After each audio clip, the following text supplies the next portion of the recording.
Hello, hello. Happy Friday. Welcome to our Friday Witchy Hangout.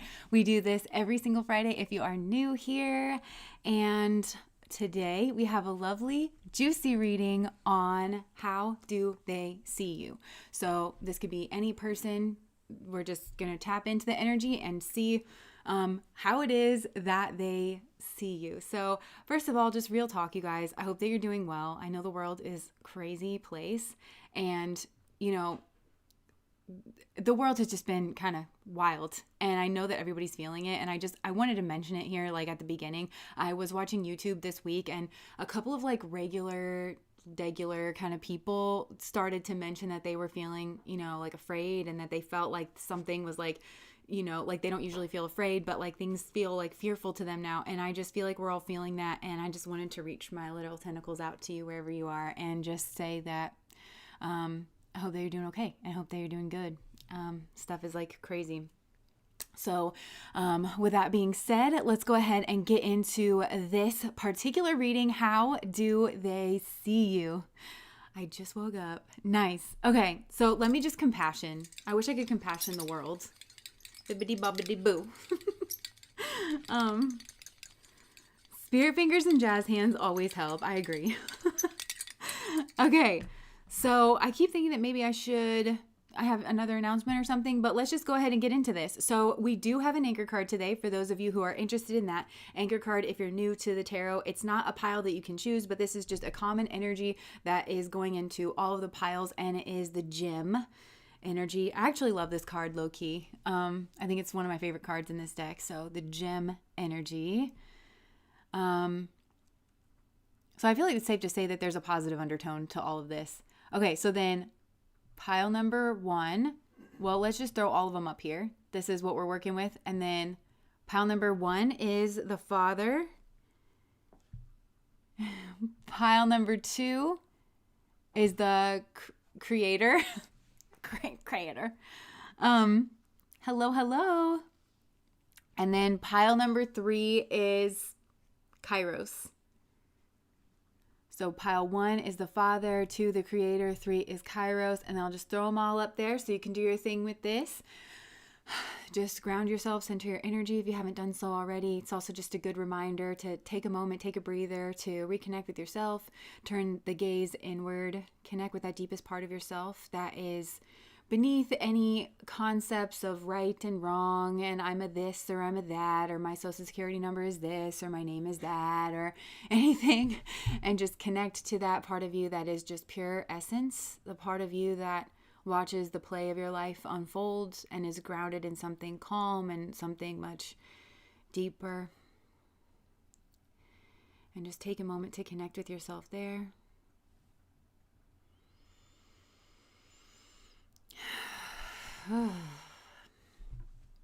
And then whenever you're ready, you can open your eyes and allow yourself to be guided to whatever pile or multiple piles you're drawn to, keeping in mind, especially when there's this many people, sometimes the way in which you are drawn into your pile can be a message in and of itself. Also, maybe you have more than one person on your mind and you're curious how a lot of people see you. That is also another thing. Nice. This is going to be a good read, I hope. Okay, I'm going to compassion again. Compassion. Let me just make sure I get some on you there. Okay. Good. Also, I pumped myself full of liquids, so I might have to take more breaks than usual. Just a heads up, just a warning. Okay, so let's get into this, shall we? I feel calm. I feel like really grounded. So I think actually I'm feeling this. This is pile number 1, the Father energy. Let's go ahead into this. Okay, so yeah, pile number 1. I feel like really grounded. I feel really solid here. Now, this is interesting. Okay, so this is just I don't know who this is for. This might be for like a small cohort here. But there's definitely a Father energy here. Okay, and I don't know if this is like something to do with you. This is for a masculine, okay? And I know we don't have very many of them, but I'm picking up on something here. And I'm hearing this little Wayne song from like way back in the day. It's like, So I'm grinding with my eyes wide, looking to find a way through the day, a light for the night. Dear Lord, you done took so many of my people. I'm just wondering why you haven't taken my life. Like, what the hell am I doing right? So this person, this masculine energy, okay, this is crazy. This is a different kind of message. I wasn't expecting to pick up on this. I feel like this is a masculine whose soul hangs in doubt. Like he's kind of seen into, he needs to clarify himself before God. Like you need to make some kind of reparation before God. And I feel like this is something you already know. This is something like you understand that your soul has fallen here in some kind of way. And you're wondering, I think this is actually for a group that's already had a brush with death in some way.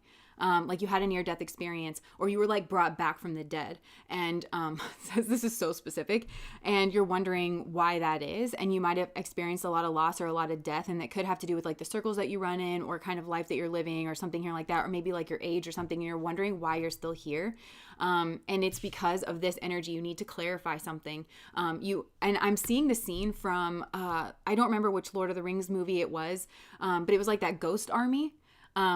Because they were restoring the king of Gondor, right? And so this ghost army is like chilling out in this like mountain cave, and they're dead. Like their soul can't like regain something, and they have an oath that they need to fulfill. And I'm hearing, I will hold your oath fulfill. You do this one thing.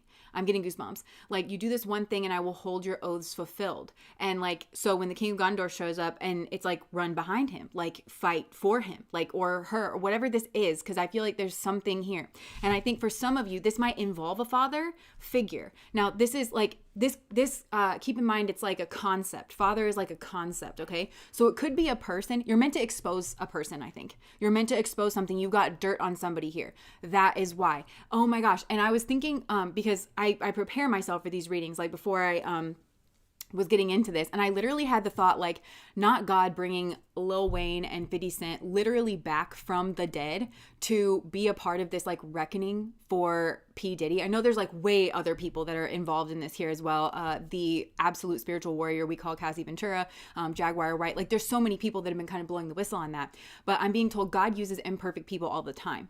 You know, and I feel like 50 Cent and Lil Wayne, I don't think we probably think that they're patron saints of anything, you know, but I saw this short of Lil Wayne just sitting right next to P. Diddy and just calling him out, like to his face and on camera, like the sack on that guy. Okay. And also 50 Cent has been like trolling him forever. Both of those people were literally like shot and they were brought back from the dead. And oh, that was a Lil Wayne song that I was channeling at the beginning, My Life, and it was with the game. Yeah, so I've been wondering why you haven't taken my life. Well, and for some of you had this brush with death because it's like, what could be worse than that? Now you're cleansed. You're not afraid of anything. Okay, so you need to stand up and be counted is what I'm hearing. You need to stand up and be counted on. So some of you, it's like you're called to play this role of father, but this is challenging something because for some of you, you know somebody here is not how they present themselves. For some of you, you've been this way and maybe you need to, it's like that's why you need to rectify your soul. But the reason that you have been this way is because I'm hearing like something split you, and it was like either the patriarchy and the church. For some of you, it's like you're supposed to, or like the synagogue, whatever it is, the church elder kind of people that like hold control. That's what split you. That's what split your soul, is like some kind of false idea. And again, for those of you that are men, I feel like part of this is a role of like father. This is somehow tied to the role of father because either the church hurt your child or it hurt you, or the patriarchy hurt your child or it hurt you. So you need to stand up and be counted. And I just heard these like awful men who have harmed women or whatever your child is. You are not to support those people. If you have like a woman child, a daughter child, and I just heard, and you're voting for people or you are uplifting people who are misogynistic, you are held in contempt by God as not fulfilling your role as a father, because you should be challenging those people.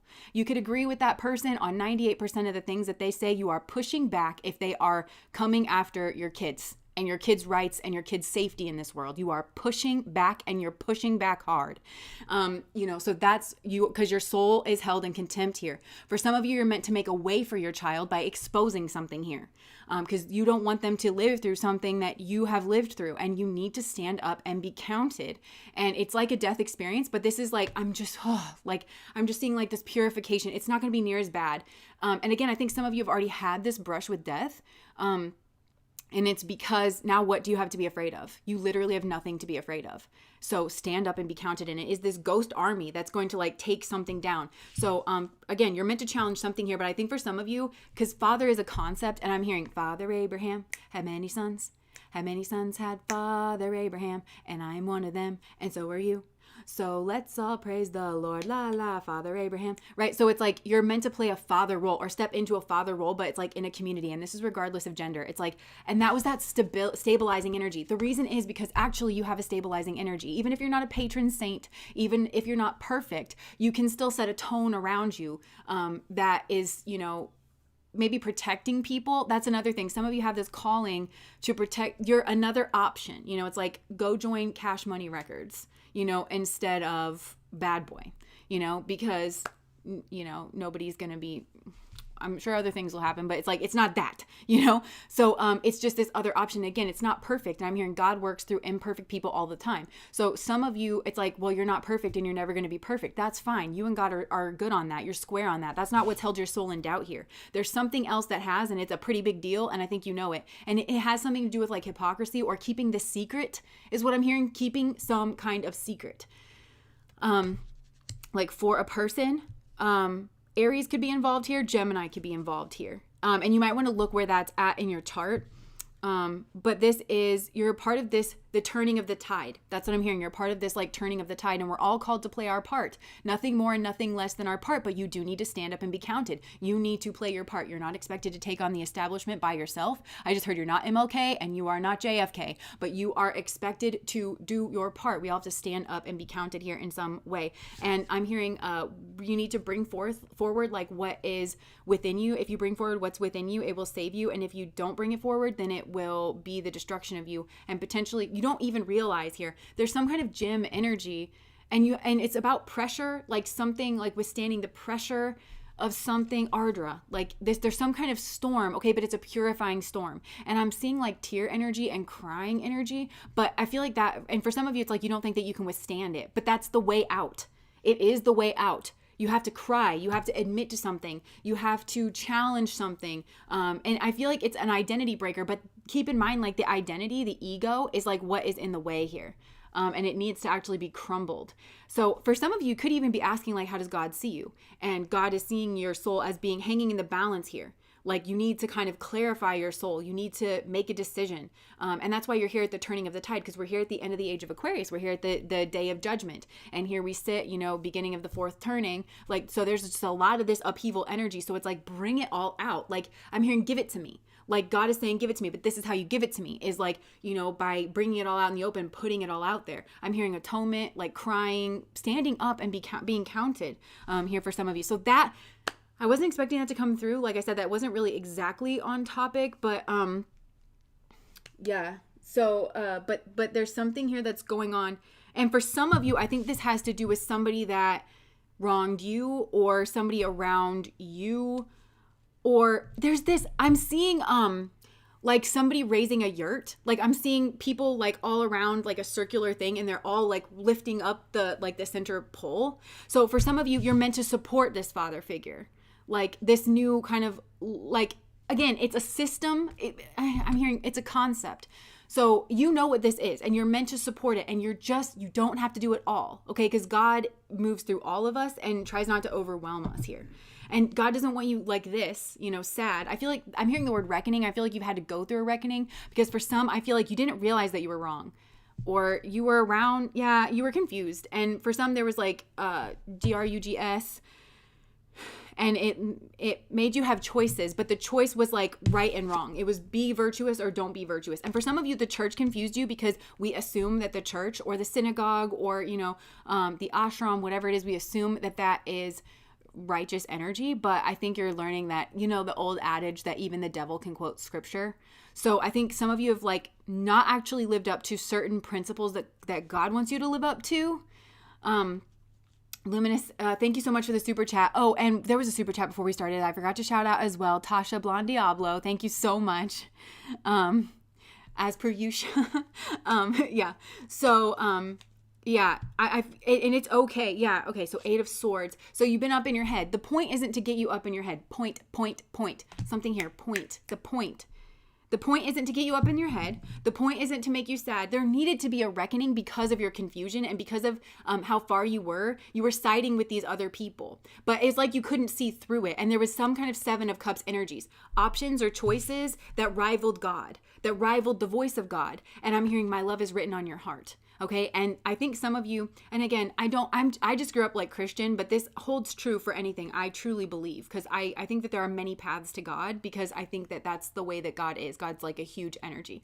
But I remember having the realization where I was like, the Bible is the biggest idol. And I feel like that's the biggest trick that was played on so many people, is if you can't separate the Bible that was written and edited by man over and over again throughout centuries. I mean, it was in the hands of kings and stuff. I mean, it's crazy.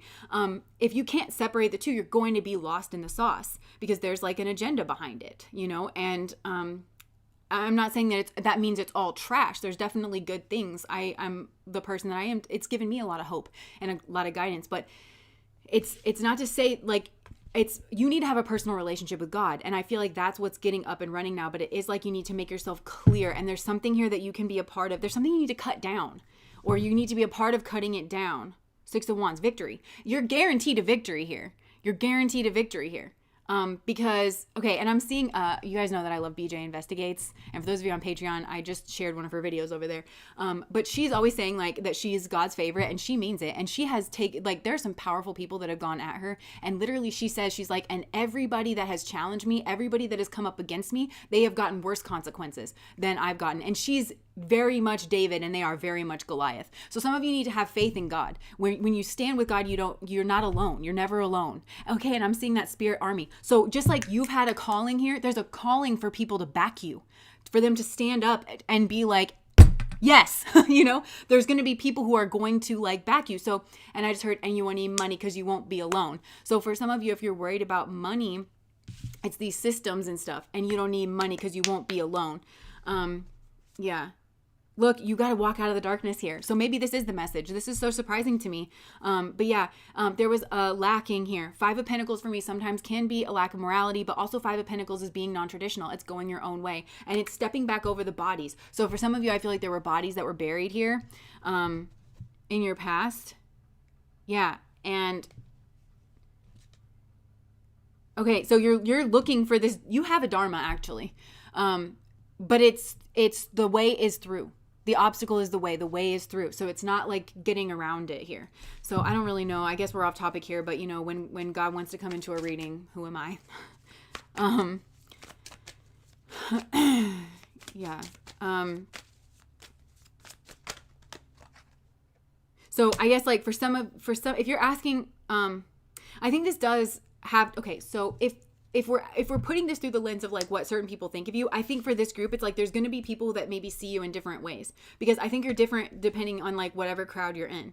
Like, and you need to stop doing that, because that's what virtue is. It's like, it's bringing, I'm hearing this little light of mine. It's actually very brave, and it's very hard to do. And it is very hard to do. And it's recognized that it's hard to do.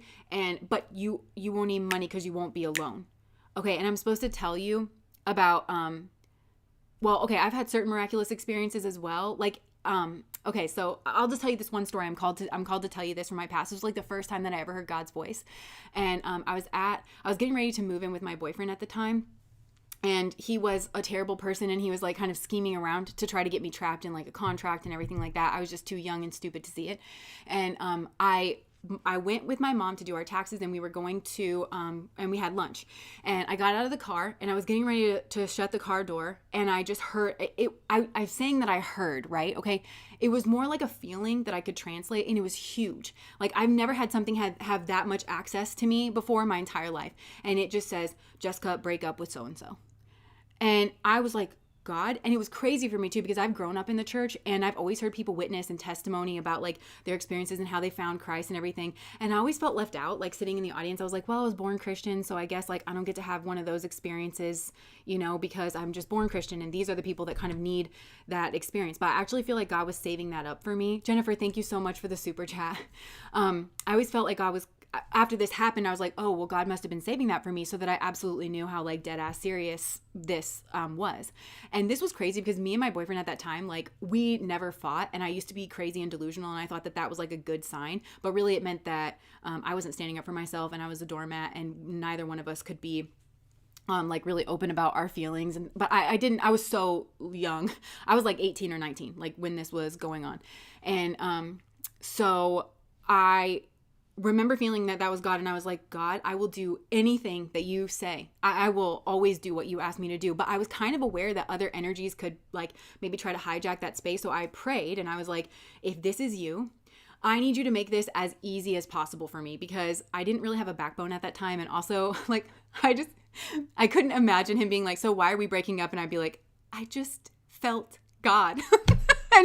Because I knew he would be like, are you crazy? And I would just fold. And so I was like, listen, if this really is you, I will do what you say. Okay. But I need this to be as easy as possible. Okay. So we do our taxes and everything. I sort of like kind of forget about this because like the feeling kind of like started to remove itself from me. And so I was going to sign the apartment lease afterwards. Just me, only me, I was going. Because he had said that we shouldn't both be on the lease because that was smarter. And honestly, I was fine with that because I wanted to be able to be like, and you need to leave. This is my place. Like if anything should ever happen.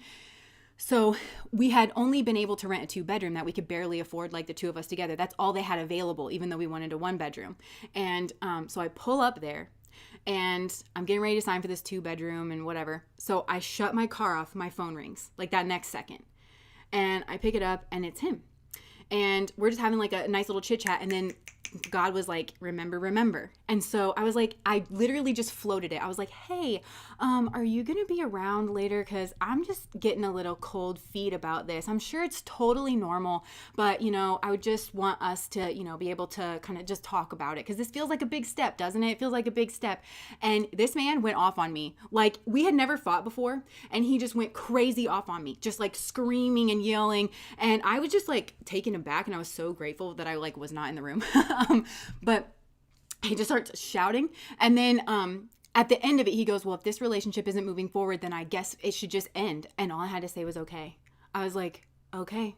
And he's like, I'm staying at my dad's tonight. And I was like, okay. And I just like hung up the phone. And then I walked into the leasing place, and they had a 1-bedroom open up earlier that day. Somebody had to move out. They needed 3 weeks. And wouldn't you know that after you leave an abusive relationship, 3 weeks is the time that you're most in danger. So I had 3 weeks that I had to find another place to stay. I went and stayed with my friend. Her dad was a detective, had a police car parked in the driveway. I had no idea really. I think I was in more danger than I realized at the time. He was a very unstable person. And then he ended up in jail for like a year and a half, like shortly thereafter. And then I ended up moving to like a city far away. I think I was like in trouble. And I think that I had some help like getting out of that situation. But I say all of this to illustrate to you that when you work with God, that things can change for you. Okay? Like you don't be afraid. Do not be afraid. You do not walk alone. Okay? So whatever this is, and there's strength in it. And I'm just getting goosebumps here. And I just feel angelic presence like around.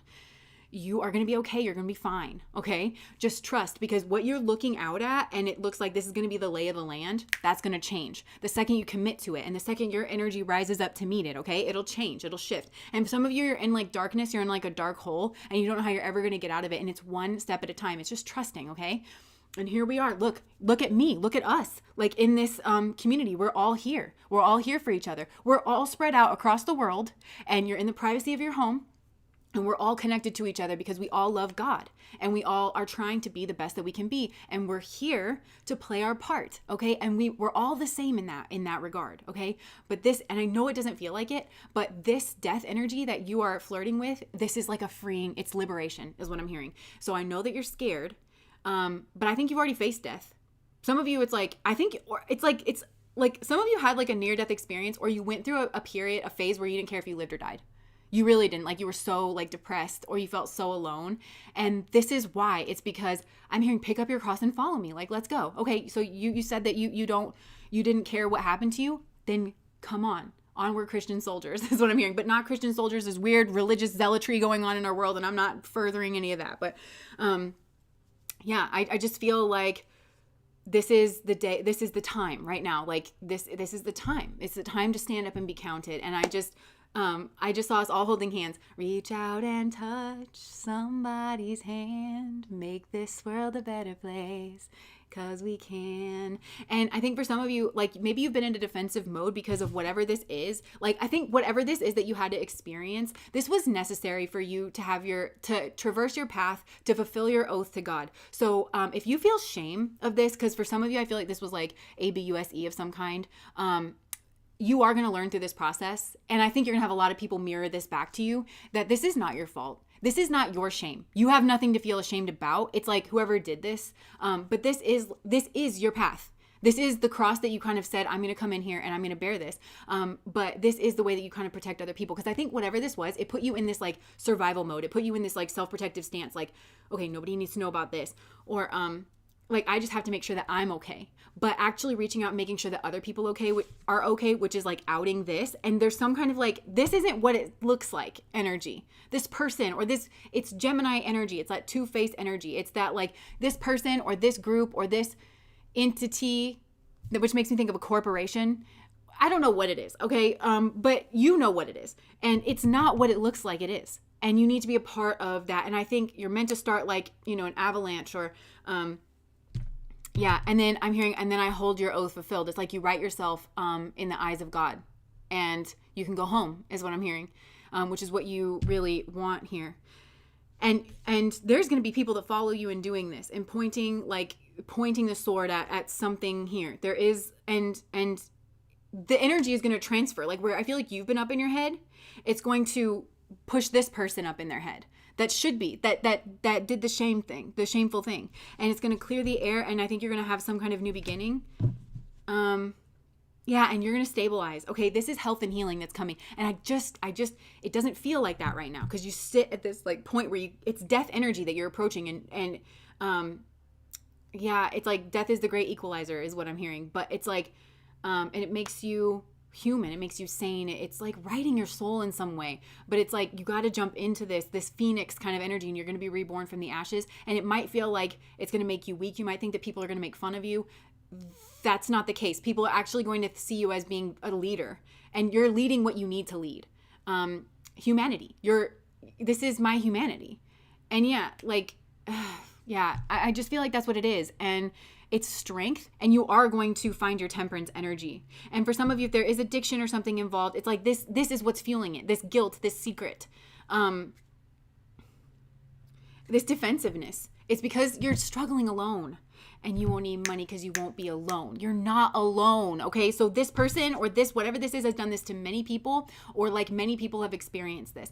I just am feeling maybe for some of you, this is like SA, and the numbers on that are staggering. It's like 1 in 4 women and 1 in 7 men. It's staggering. So many people have experienced that. It just makes you one of us, is what I'm hearing. It just makes you one of us. And it's brave to stand up in the face of that and to not let that break you, and to actually learn how, I'm hearing this is another thing that you're learning how to go through difficult experiences and to not be like, your soul is not touched by it. Okay. Some of you are like, oh, this is who I am. No, it isn't. You're this, okay. Cause this is like getting very specific, but you're not your body. Okay. And I don't mean that in a dissociative way. Okay. But I truly believe that we are like our soul and we're essence. So when things happen to our body, speaking as someone who's had bad things happen to me, for me, I remember after I started getting into spirituality, I just resigned. I said, I'm going to use this to help me understand that I'm not my body. Not in a dissociative way, because I'm in here. This is my body in this lifetime, but there's something beneath it. And it can be painful to be you. It can be painful to be you in a body that has a name and a social security number, and it feels like we're separate from each other. But there's these great equalizing experiences, that death energy, that scorpionic energy, the depth of the human experience. Look at us here now. When we do our little witchy hangout, sometimes we laugh and sometimes we cry, and it's all scorpionic. Like we're going to dredge it all up because it's the equalizer. It makes us human. The trauma, the secrets, everybody's got it. And once you start realizing that, okay, and for some of you, I think this is the perspective that you need. Everybody's got these weird secrets. Like, it might not be the same as yours. Everybody can relate to that, like, feeling of shame. Dominique, thank you so much for the super chat. Everybody has their own version of that. So when you recognize that everyone, I'm hearing be kind, for everybody's fighting a battle that you know nothing about, then it can help you reframe yourself as like, I spoke out about it. I did the hard thing. That actually makes me brain. Okay, some of you need to like reframe this. You're not this is also a part of like reclaiming your victim story. And I remember there was this one woman that came and spoke to a class that I was in, and she had been brutalized, and she talked a lot about it, and she like brought awareness to like what you need to do, what resources are available, et cetera, et cetera. And she said, every single time I give one of these talks, it's like I take my power back. There's an experience here that you think is going to break you, but it's actually not. Okay, so I feel like this is off topic, isn't it? And I feel like the reason is because I think some of you are worried about what people think of you or what people will think of you. And I think that's what's drawing you in here to this question. But there's a deeper thing here. And Spirit just wants you to see yourself as a soul. See yourself as a brave soul and as a warrior. I really strongly feel like you're a spiritual warrior, but this is like of God. And there's always a tending of the heart, to be a warrior for God. Not the other side though, right? That's what makes us different. That's what makes you good. Light of Love, thank you so much for the super chat. Oh, you're welcome. Yeah, like that's what makes you good, is that you're not a sociopath. Like you have a heart. You have been impacted by this emotionally. You are supposed to be, because it means you're not a sociopath. It means that you are of God, and that's who you work for. And I think for some of you, you're learning how to drown out like no other voices like matter. It's just you for God. Like that's it, however you relate to that. But this is like, there's healing here, and there's people that are going to follow you in doing this. There's people that are going to follow you in doing this. And there's somebody that's going to be so shocked that you like said something. They thought that, yeah, and then they're going to get their justice too. This is so powerful. And it's going to remind you that you're powerful. Because some of you didn't feel powerful because of this experience. But watch you take your power back and speak it. That's what I'm hearing. You need to speak it. You need to, that's you. And that's why the throat chakra rules over self-esteem. Speak it. Take your power back. Make your decision here. I just heard talk your shit. Bite your lip. Yeah. So, and it's bringing in some kind of justice energy. And finally, put it down. You can't put a price on that. Some of you, this is tied into money. You think that you're going to lose like money or standing in a community or something. Emily, thank you so much for the super chat. I just recently stood up to someone who ignorantly SA'd you. Yes, Emily. Yes. Can you guys give Emily some love in this chat? Yes. That is so brave. That is so brave. Every time I give a tidbit of my story, I get pity. I know I'm empowered by it, but I can't stand the pity. I totally understand that as well. And I think part of that is just because people are awkward and they don't know how to, I don't know. Our society is so weirdly micromanagey, like when it comes to like your expressions and stuff. And I don't know, like I totally get it too, because I don't like people feeling sorry for me. I barely like people having emotions towards me at all, because I don't like that I exist differently in people's heads. Like sometimes people explain the way that they view me, and I'm like, where did you get that? Like I honestly have no idea. Who are you speaking to? Like but it's a part of the life experience, and I don't know. It's one of my least favorite parts. Do not perceive me. Yes, I hate being perceived. Yeah, because it's hard enough to just like try to be you, and it's like you don't even understand you. If we're all being real, it's like you don't even understand who you are. So like, let alone another person's gonna understand who you are. But it's like none of us are God. We don't have like ad infinitum, like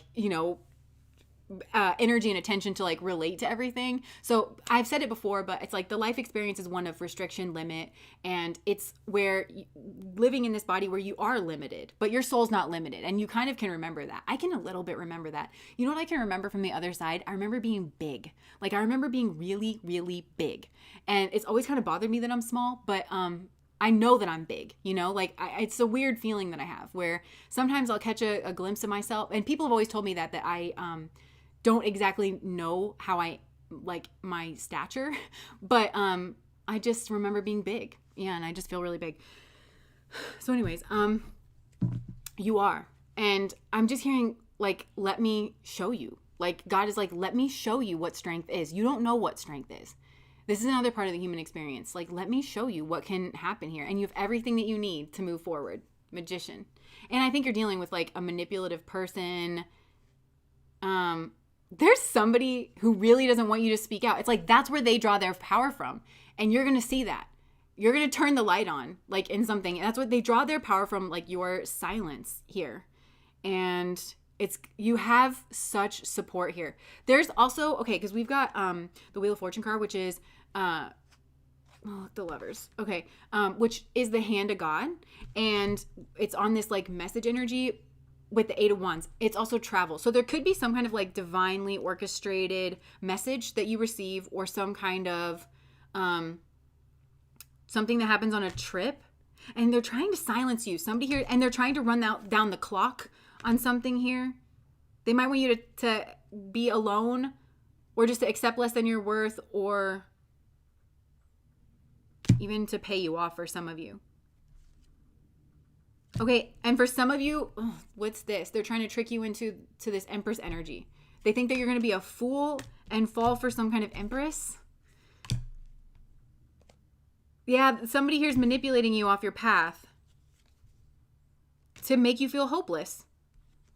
And I don't know. Yeah, somebody here is trying to give you a corrupted pot of love. Or you're this Empress, and they're trying to get you to fall for their manipulations, to get you like in your head, and to give you this like poisoned cup of love here that looks so sad. Somebody here could have been working on this for like, I just heard you were groomed for 2 years. Pretty seriously. And I'm hearing 19. Secret. So 19 is somehow significant. So I'm seeing 1, 9. So it could be the years between 1 and 9 years old. It could be 10. It could be 19. Or you could have held this secret in for 19 years.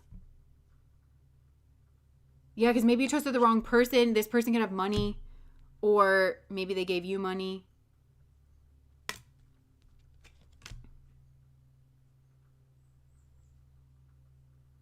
And this person can hide behind a marriage. Or a business. Somebody here is pretending to be dignified. I can't stand this. And they're pretending to have a heart. Somebody here is pretending to be dignified, and they're pretending to have a heart. So I would just love for you to take this person down. Yeah, the Lovers. And there's some kind of key to a Lovers situation here as well. Oh, okay, maybe that's like some kind of divine gift. There's a key. But you are the key here to something about this like heart energy. But notice how it's like, okay, I'm hearing, hey there, Mr. Tin Man. You're the key to something, or you have a key to something. Some of you quite literally have a key to something. Some kind of death energy.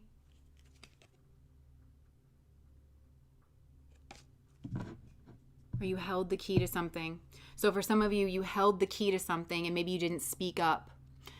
And you could have. Yeah. So for some of you, and it led to somebody being harmed. So whatever you find yourself on, okay, so this is the other thing. It's like there's a bad person here, and we're all on the same team to take down that bad person, and it doesn't matter where you were stationed, okay? But it's important to speak out. It's important to speak out however you can. It's somebody's wish fulfillment, and you're being divinely guided to do this. To make yourself right. And you have to do it for you. Even if you're like, well, I don't even know if it's going to matter. You need to say it. And I'm being reminded of another message that I had a while ago where it was like Spirit is saying, you're guided to give someone your confessional. And it's probably not a priest given like the beginning where we started here. But it's like, for some of you, it is like a detective, or it's like an HR person, or it's like a best friend or something. I doubt that it's going to be someone that was victimized that you could have prevented from being victimized. I highly doubt that, because you run the risk of re-traumatizing, and this is about getting that person justice. And it's about standing up for what's right, standing up for them. So it's like you need to get out in front, and you need to take the brunt of it as a way of making repair for them. And for some of you, especially if you are a father, or you're playing this role in a community, regardless of your gender, you're leading by example. And it's going to matter to your child in a way that's very positive. You're going to set a very positive example. And I'm hearing it's that kind of, that messianic energy of like, to sacrifice means to make sacred, is what I'm hearing. To sacrifice means to make sacred. I feel like this is a big sacrifice for you. But it's shedding a skin, and it's making you holy. I keep getting that. It's like this sanctifying, kind of energy. And it's unblocking, for some of you, communication. Yeah, somebody here is going to watch you have a new beginning with someone or something, or a new beginning for yourself, maybe a new beginning in love, and get your wish fulfillment. Somebody here is going to watch that, and they're so shocked because somebody here just really does not think. I've just heard that you had it in you. And there could have been a bribe here, but you're ascending. You're ascending. Yeah. And I think it's fulfilling like many people's wish fulfillment. Like, whether you know it or not, I'm hearing there's been other victims. So and for some of you, especially with this father energy, because you could have this energy where it's like you are taken seriously. Maybe they won't be taken seriously. But you are taken seriously. So it's like you're speaking out for at least like 19. Again, that could be the number as well. You could be speaking out for 19. Do you know that like when an offender is finally like brought to court, finally brought to justice, on average, they have harmed 5 other people at least at that point. So even if you can't do it for you, do it for them is what I'm hearing. So, but I can tell that this is difficult, but this is the thing that it's like, you want to work for God, or you want to help God, or you want to be God's friend in this life. It's like, I'm hearing pick up your cross and follow me, but we've had some like really excellent leaders. Look at what's going on in our world. You know, I feel like we have, like, I just am so wowed by, like, think about Cat Williams speaking out. Think about Jaguar Wright. Think about Cassie Ventura. Think about all of these people that have really faced like the most powerful people in our world. Although what Cat Williams said, these people are not powerful. Satan can't create anything, not even blessings for his people. All they can do is steal it. And if you think somebody's powerful, it's because they've stolen it. And they've stolen it by being two-faced. And you can unsteal it by blowing their cover so that they can't fool any other people, because it's like the supply chains. It's like you're blowing up the supply chains. There's people set in the way. And I'm picking up on another message too, where it's like, yes, you walked into the cave of darkness, but it's like God always knew that you're going to walk out, because God knows that your heart is for him or her. And you saw, I'm hearing like 4 things or 4 people. That was that emperor energy, remember? You saw something. You saw 4. It's like, I saw this, I saw this, I saw this, and I saw this. Or these people there's some kind of dots that can be connected here. So,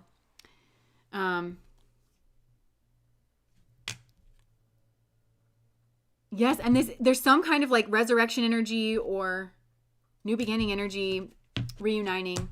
I just heard reunited and it feels so good.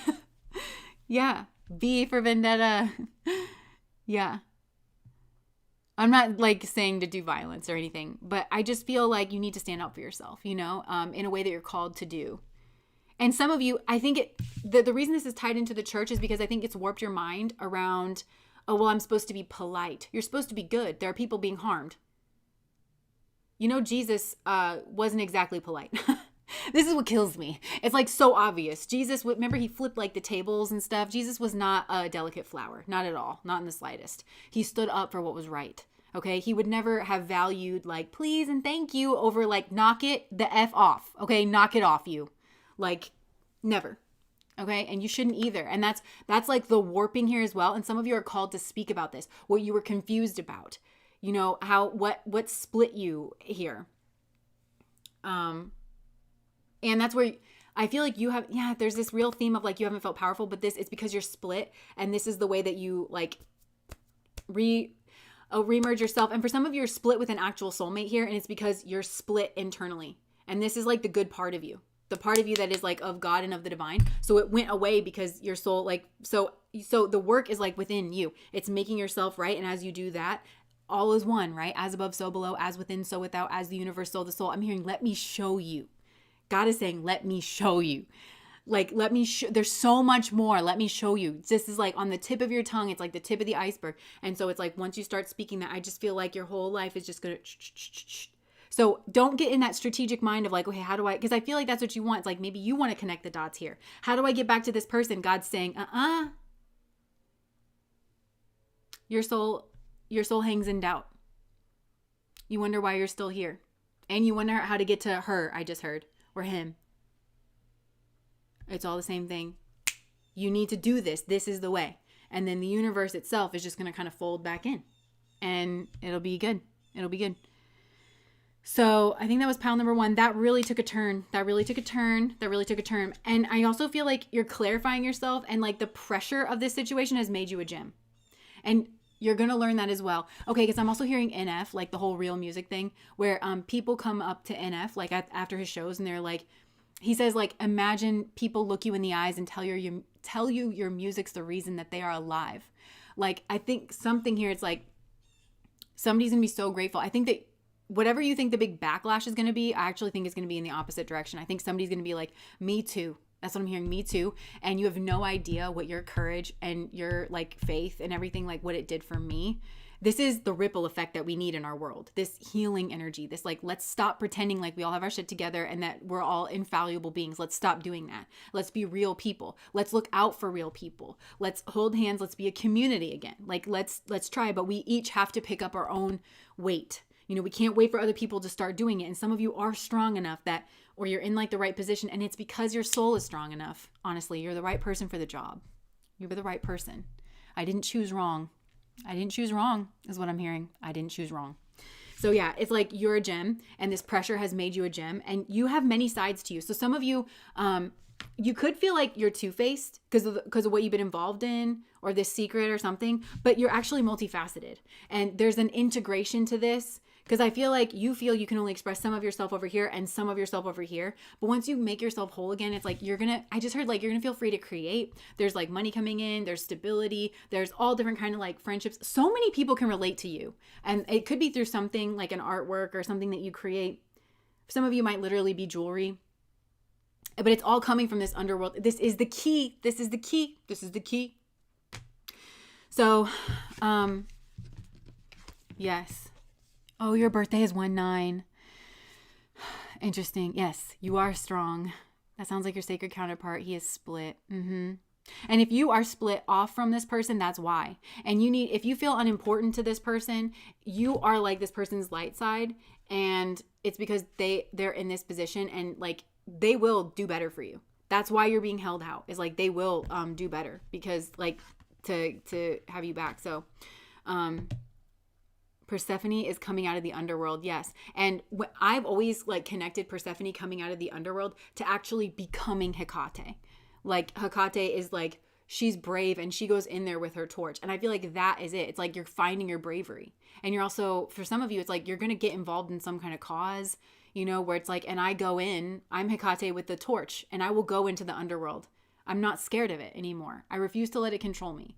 I'm going to go in and out and I'm going to get people out, you know? So, okay, that is pile number 1. I'm going to excuse myself to the bathroom after I can compassion this. Compassion. And we will be back after this short break for pile number 2. Pardon me.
Okay. Hello, and we are back. Thank you so much for your patience. Okay, so we are doing pile number 2, which is the creator. I just heard you're a creator being. Okay, pile 2. Pile 2.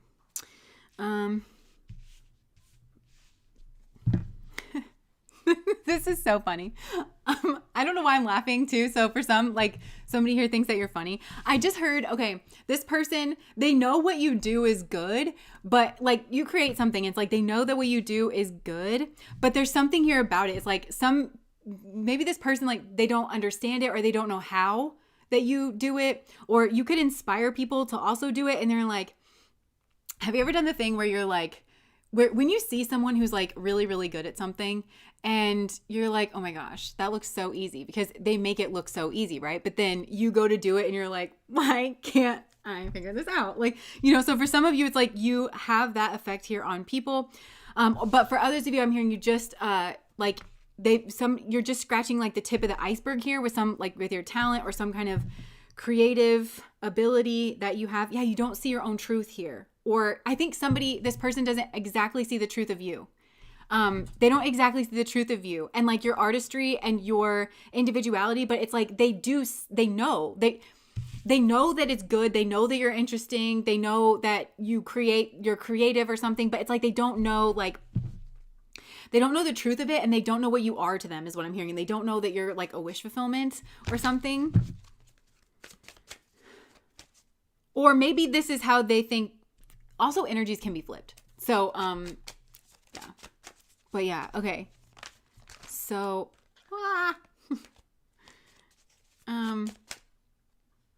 yeah, there's like it's like, I'm picturing somebody trying to awkwardly ride a bike. And it's like, just keep going, just keep going. So for some of you, I don't know who you're asking about, like if this is a mentor or something, but it's like, they want to encourage you because they're like, yes, like it feels awkward. Okay, so I'm also seeing my dad when I went to a middle school dance, like the first one that I'd ever gone to. And I was getting out of the car and he goes, hey, Jess, everyone feels awkward. Try to enjoy yourself. And like it just helped me. So I'm that's kind of what I'm getting to. Like everyone feels awkward. Just enjoy yourself. Okay, maybe I want... Okay, there's a lot of heart energy here. Like you really have a heart for this. You really have a passion for this. But you don't see the truth. Okay. Yeah, there's some kind of functioning dysfunction here. Okay, and it has to do with this taking a risk or something. I can't tell which side of this you're on. It's like there's something flickering. And it's like it's flickering in like how capable you are, where this person can recognize it or not, or maybe they feel like you feel this way. I can't tell which side of this you're on. But there's a flickering. It's like, it's almost catching. It's almost catching, but like not quite, but they know that you're interesting or it's like, it's almost catching. Oh, High Priestess. This is like tip of the iceberg energy. So it's either this person has just started to scratch the surface with you, or you have just started to scratch the surface when it comes to your creative capability or yourself here. For some, money is holding you back, or just the world, like the need to make money.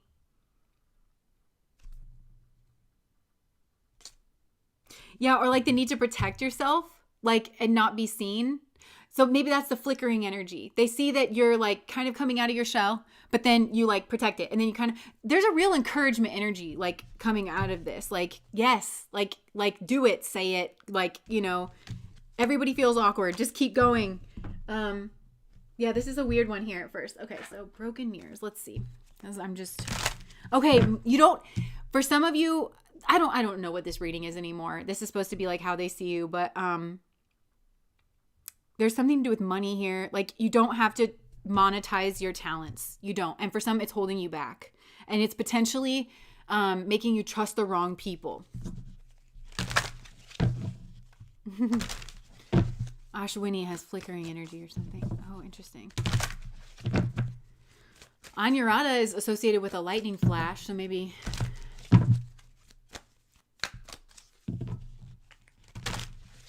Okay, somebody here is spying on you. They're snooping on you. Somebody that you have a soul contract with. Who is this? I need to clarify who we're asking about here because I'm lost in it. Oh, what's the T? Broke ass. Somebody here. Okay, it's like there's a lack on somebody's side of things. Okay, somebody sees you as a cash cow. I don't know who you're asking about because it's like there's a lot of people here that are observing you or that have different opinions. But I think for some of you, there's somebody that is like broke and maybe they're looking in at something that you do and it's like they want to milk it for some kind of money, but it's not meant to be milked for money. Like, and if you focus too much on that, then I feel like it affects your creativity or like your artistry here. Somebody here, okay. Somebody here who is like broke. I just heard broken. They're like lacking in some way. I don't know if this is who you're asking about, but it's like, I can't show this on YouTube, I feel like, but we have Lilith. Like they want to be seen as like equal to you, but they're not. So they don't understand. They don't understand the magic that you bring or the cohesion or like that this is like an expression of your soul or something like that. They don't understand it, but they find it irresistible and they find you irresistible. This is a weird one. So, okay, somebody here has a strategy to get to you. Somebody here has a strategy to get to you, and they don't even have a full appreciation for like the artistry that you bring or like the total package that is you. They just feel schmegdual towards you. Because we have Dionysus. Can I show this one? I think I can. Yeah. Ecstasy energy. It's like partying. It's and they're really attracted to your strength, but they also feel like you are a means by which they can gain strength. But they have to destroy your home. I'm sorry. This has taken a turn. This is a call to balance. Somebody here sneaking around you. Who is this that we are? These are different people. They are. There's a lot of people here. Okay, so whoever you're asking about, this is a lot. There's a lot of people looking at you or considering your energy because a lot of people find you to be really special and potentially they want to use you or they think that they're in love with you. But these people all have different like qualities of love.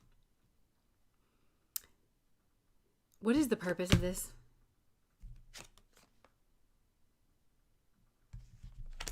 Don't sacrifice your peace for these people. Find hope in your own power. I feel like you've been misunderstood a lot, or you've been mistreated, or you've been reduced to like an object and a way for people to expand their energy, or someone's viewing you like this.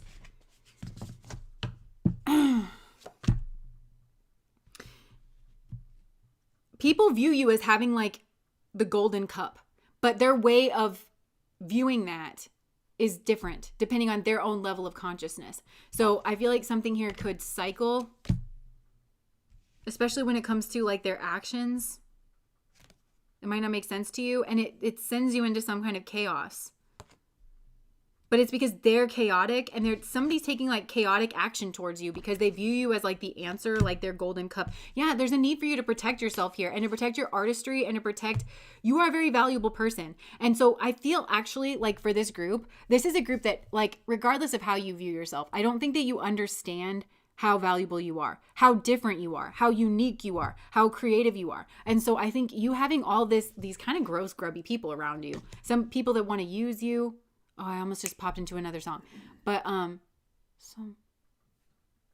okay. Well, I said that Some Nights by Fun, but that wasn't the song that I originally heard. But it's meant for you to awaken your spirit is what I'm hearing.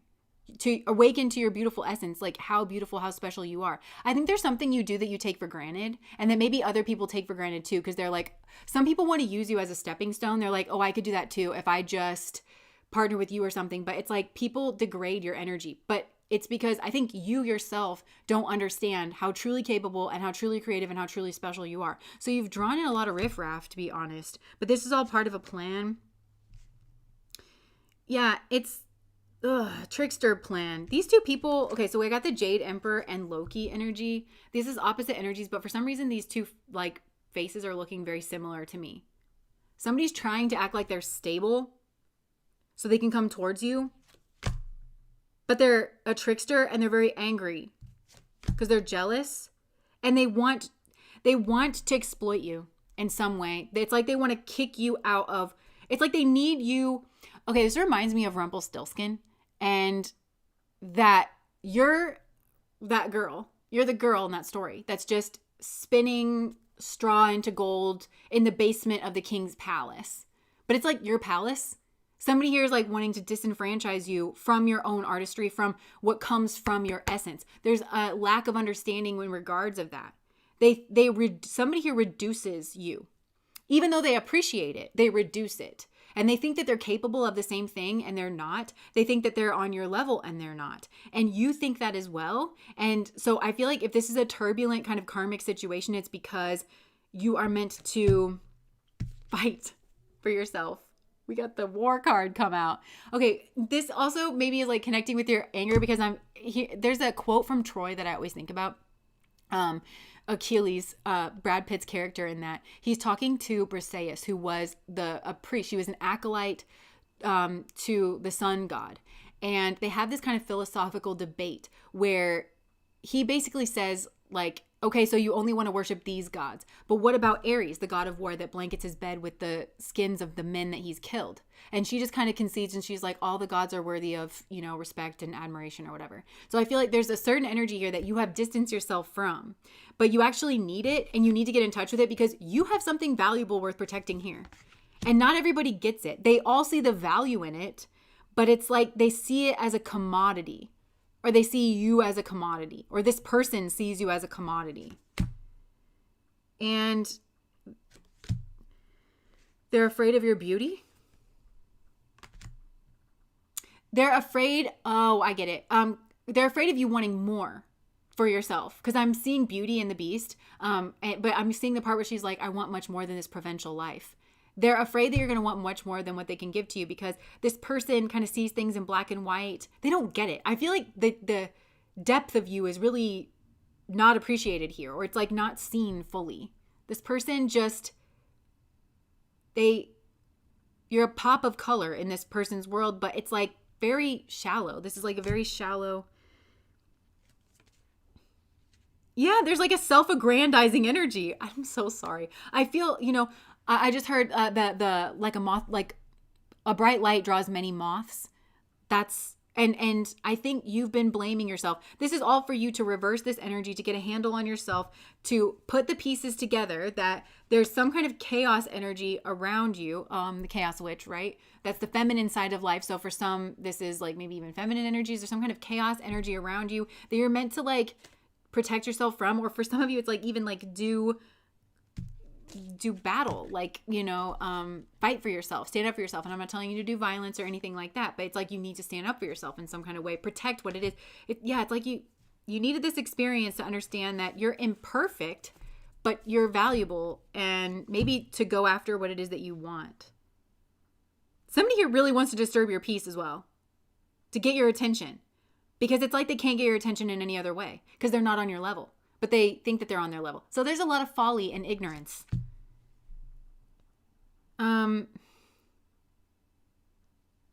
Somebody here is like, they find you really attractive, okay? But they're trying to figure out who they need to be in order to get into your energy and to get into your space. And there could be Cernunnos is like a hunter. So somebody here is like hunting you, or your gift, or they want to make you low. And they want some kind of power over your life because the Valkyries decide who lives and dies on the battlefield. A lot of battlefield energy. Okay, I feel like there's a past life between you and this person where you like killed each other in battles. And I think it goes back and forth, maybe. Or there's always some level of like competition. Or this person's always tried to own you. And take you captive or something like that. But the Valkyries decide who lives and dies on the battlefield. And so I think this person wants to like install themselves in your life and then decide who lives and dies around you, who gets access to you in order to make themselves important, because this person has nothing. So they want yours.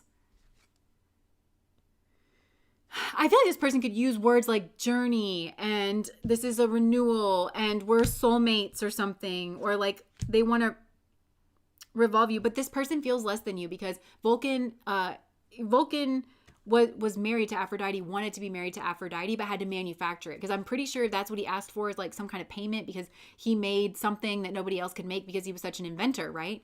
But he himself was not considered like very attractive or very glamorous or something. But you know, it wasn't like a happy union or anything. And I feel like that was like the karma. So I feel like this person wants you and wants you at all costs, but doesn't understand the folly in that. Yeah, like, ugh, I don't know. And this person is trying to fight off other people. Your soulmates, basically. And they're really dedicated to it. Because, okay, for some, this person thinks you're rich or like that you have abundance. I'd be really careful if this person's acting like they don't care about your money, because I really just think this person wants to play you for the fool. Aphrodite was with Aries despite being married to Vulcan. Yeah, I mean, I think she was with like a lot of people, but I think, yeah, like she was always with him. Remember that? And they had like a kid together. This person actually said to me, I don't know what you want because I don't want anything. Them saying that made their ulterior motivation slip. Yeah, I feel like this person is trying to act like they're trying to talk like the soulmate talk, or they're trying to this is very flat energy. Is this person flat too? Like in their personality, or like in their, they're just very, it's because they're trying not to show who they really are. Because for some, this person doesn't have a sense of self, or like they're determined. This person is just sheer ambition. They're determined, persistent, still holding on, flowers or gifts. So this person wants to send you flowers or gifts. They're still holding on to your energy. This person, yeah, push, pull. I feel like you're trying to get free from this energy. It's like, give it back. Like you're like, give it back. And you might actually have to fight this person. But this has been going on between the two of you for centuries, for eons. This is like, I don't know, the freaking road runner. Meep, meep. Like, you know, but it's like, turn around and just get this person off of you. I feel like that's what you're being asked to do. Like, get them off of you, because it's like you're gonna have to fight for your self-expression, because being with this person, they would isolate you. This is like maybe abuser stuff, but it would be, I don't like this person because I feel like they're slick with their words, but also this person's energy is very flat. Planning. Oh my God. This person is planning. Ugh. For some of you, this is like they're counting like ovulation. If this person's asking you like where your birth control is, or like, you know, about like your period and stuff, like throw them off, or don't be sleeping with this person. You can't trust them. You shouldn't sleep with people you can't trust. But let me mind my own business. Do whatever you want. But yeah, they're planning to text, phone call, meet up. They're planning something here.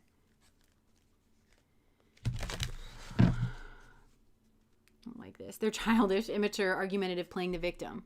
For some, this person they're playing the victim. I don't like this energy really. And it's just gotten half truth plus half truth equals a lie. This person also doesn't understand you. So I feel like you could be framed here as like being a liar, but it's like this person does not have the capacity to understand you. Yeah, so power struggles, imbalance, and stubborn. This is kind of like the person you can't argue with.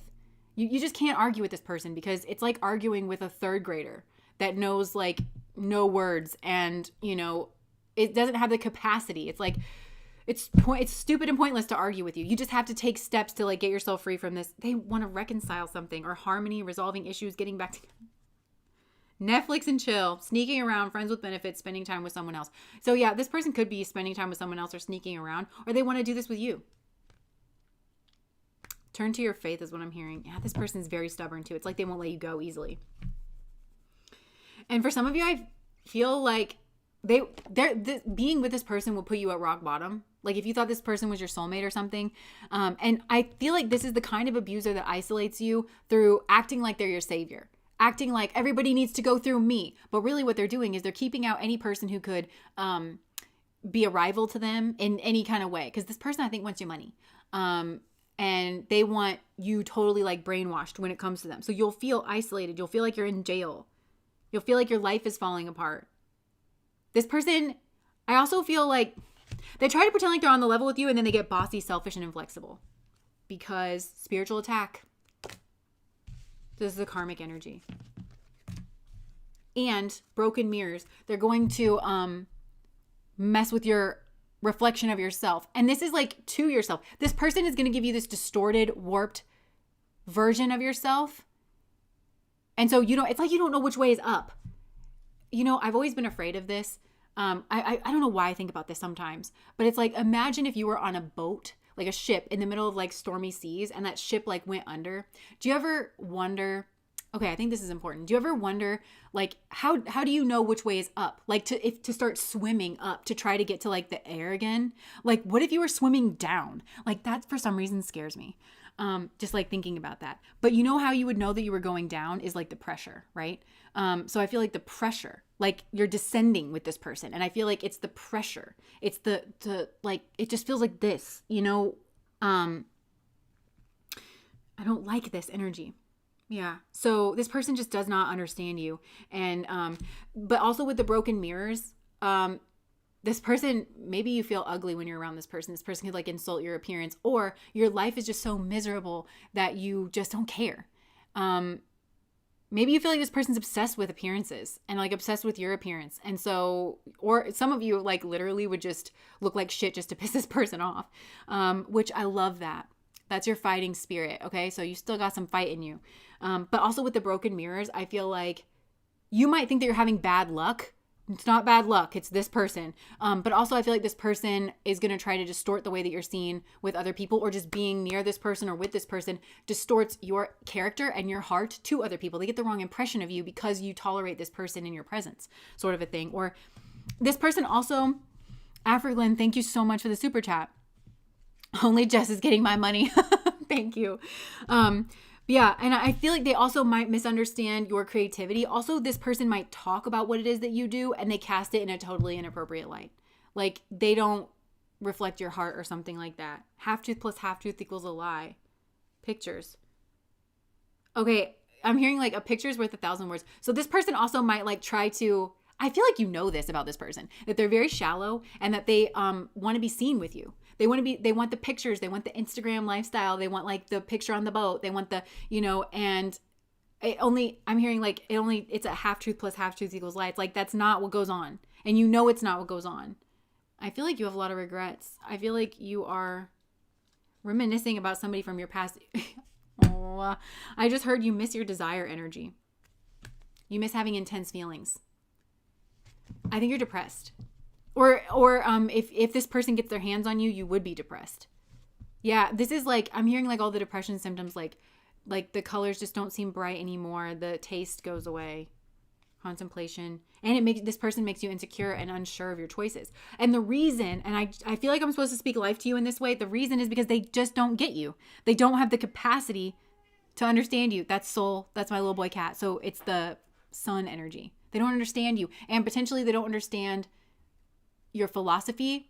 They don't understand you wanting to be seen clearly, because I feel like you want to be seen clearly. And this person, okay, so this is a major aspect of the karma between the two of you. You're at heads here because, yeah, philosophically, you and this person are at heads here. This is affecting your health.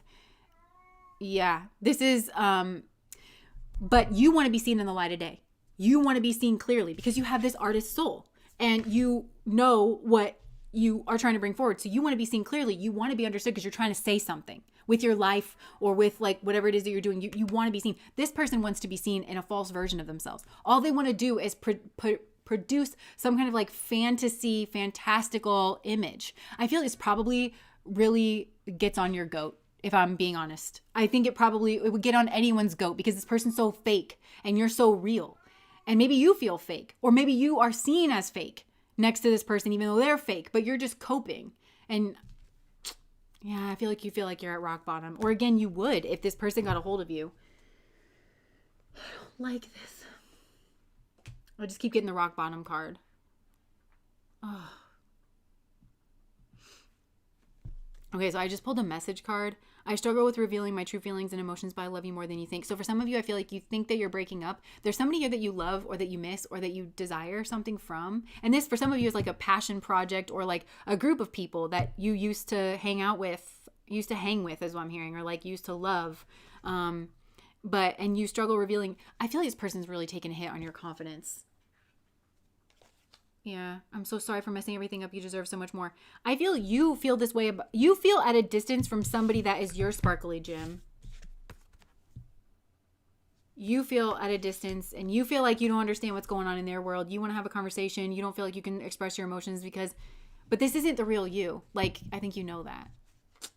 I hurt myself by letting you go. You feel like you let somebody go here. And I just heard you feel like you let somebody down here. Maybe you feel like you chose this person over somebody here. This person you're asking about. This person that you're asking about is represented by the 5 of Pentacles. So for some of you, it's like they have hurt a lot of people is what I'm getting.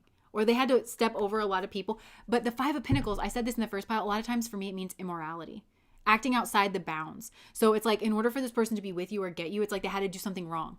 They had to do something that most people would find immoral. Or they encouraged you to step outside the lines of your own morality. See what I mean? This is karmic. See how this is karmic? Yeah, and now it's like the moon. Now it's fears and illusions and secrets and who am I? And also, look, I feel like this is you breaking up to like somebody that you want to clarify yourself to. Okay, so God energy is here for you to remove the swords in some way. But you got to stop, so maybe you were competing. Okay, I can't tell where you're at on the timeline because for some of you, I feel like this person is trying to get at you. So you can't be in a competitive spirit. You have to be in a cooperative spirit. You have to care about the truth and you have to care about, so I feel like there could have been somebody here that you felt like you were in competition with. And this is what temporarily dipped your energy that made you a match with this person because you were trying to compete over something or for someone here. And this person's competitive in their nature. So this is the split. There's your higher nature soulmate that is very cooperative. I just heard they might not be perfect, but they're cooperative if their heart's in the right place, at the very least you can trust that. Even if they mess up. And I think, yeah. But this other person is just competitive and maybe has lied and there's secret energy here. This is like hidden affair energy. So, maybe this person wants to have an affair with you. They want you to be immoral and they potentially want to take your money.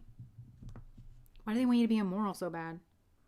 Oh my God, it's just routine. And also, that looks like a coin purse. They want money, teamwork. They feel like they can build something with you because you're going to be the engine. They want to use you, this person, because they're immoral and this person is lacking. Okay, and I'm hearing the quote from Cat Williams where he's like, these people are not powerful. Satan can't create anything, not even blessings for his own people. This person can't bring the juice. This person is not creative. They need to take yours. And they want it to be like, I'm seeing that being the battery, like in their battery pack. So I don't know what image this person is giving off. And I would really watch this person. If they know who you like or what kind of people you like, this person is going to morph into that person to try to knock you. Ugh. And they're trying to offer you their heart, but like it ain't there. Okay, it's only a matter of time before I feel like people are judging some kind of couple here. So I don't know if this person's a part of a couple. For some of you, this person is a part of a couple. For some of you, there's a couple here. And they're looking at your gifts. But for others of you, I feel like this is a couple that started off as an affair and people know it and they don't like it. Because we're all souls and we're all intuitive. And it's like, stop gaslighting me. Stop insulting my intelligence. Stop being immoral. Like, stop. Yeah, these people are like making enemies. There needs to be a message or there is about to be a message that's going to blame these people. Somebody here is trying to take something from you. And it's either a couple. They could be trying to blackmail you through some kind of immorality, secret, frame you for something. But this is turning. The energy's turning on them. Or this is a couple that was forged in the fires of hell, basically. And for some of you, I'm really getting that they hide behind religiosity, spirituality. So the karma is going to be pretty bad if they're like, and we love God, but we were having an affair. It's like, please shush. Please shush. I'm starting to get angry. Yeah, they wanted something. This person wanted something traditional in order to change their fortune. And they saw, okay, so I feel like this person could see your strength and you couldn't see it and they were trying to take it. This person doesn't want you to see your own strength. They don't want you to see your own artistry because they if you see it, then you're going to start demanding better treatment. They want to control you. This person just wants to control you. Yeesh. Yeesh to this. Oh, let's rebuke it. I rebuke you in the name of Jesus or Muhammad or anybody. Anybody can come rebuke this that wants to. Well, Steve got free. Too late. Oh no. Money. Your father never showed up. So for some, maybe there's that connection over here. Revenge prawn. In the name all that is good and holy. This is serious. I thought this kind of thing was just for TV. You know, I have been shocked more and more the kinds of things that go on in our world. But also, people tend to come to the tarot for things that are difficult to cope with. So, like not your everyday stuff kind of thing. So, anyone is welcome to rebuke this. If you would like to rebuke this, put a 1 in the chat. If you've ever felt personally victimized by this pile, please rebuke it in the chat. Okay. Yeah. Personally victimized by Regina. Yeah, if you felt personally victimized by Regina George, there's some rebuking happening. Rebuked. Yeah. Okay. Okay. Gross. Yeah, this was all about money, status, creativity, but they had to ride you across the finish line. And it's in order to be seen as it on par with you in some way. And for some of you, you're like, I'm poor. I don't have anything to take. No, but you were going to be the engine that this person pushes to make something happen. It's like they saw something that they were going to do with your energy or something like that. Okay. Just going to leave that. We're just going to leave that. Okay, I'm going to go to the bathroom again because I did pump myself full of liquids. So I'm just going to take another brief break and we'll be right back.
And here we are, back again for pile number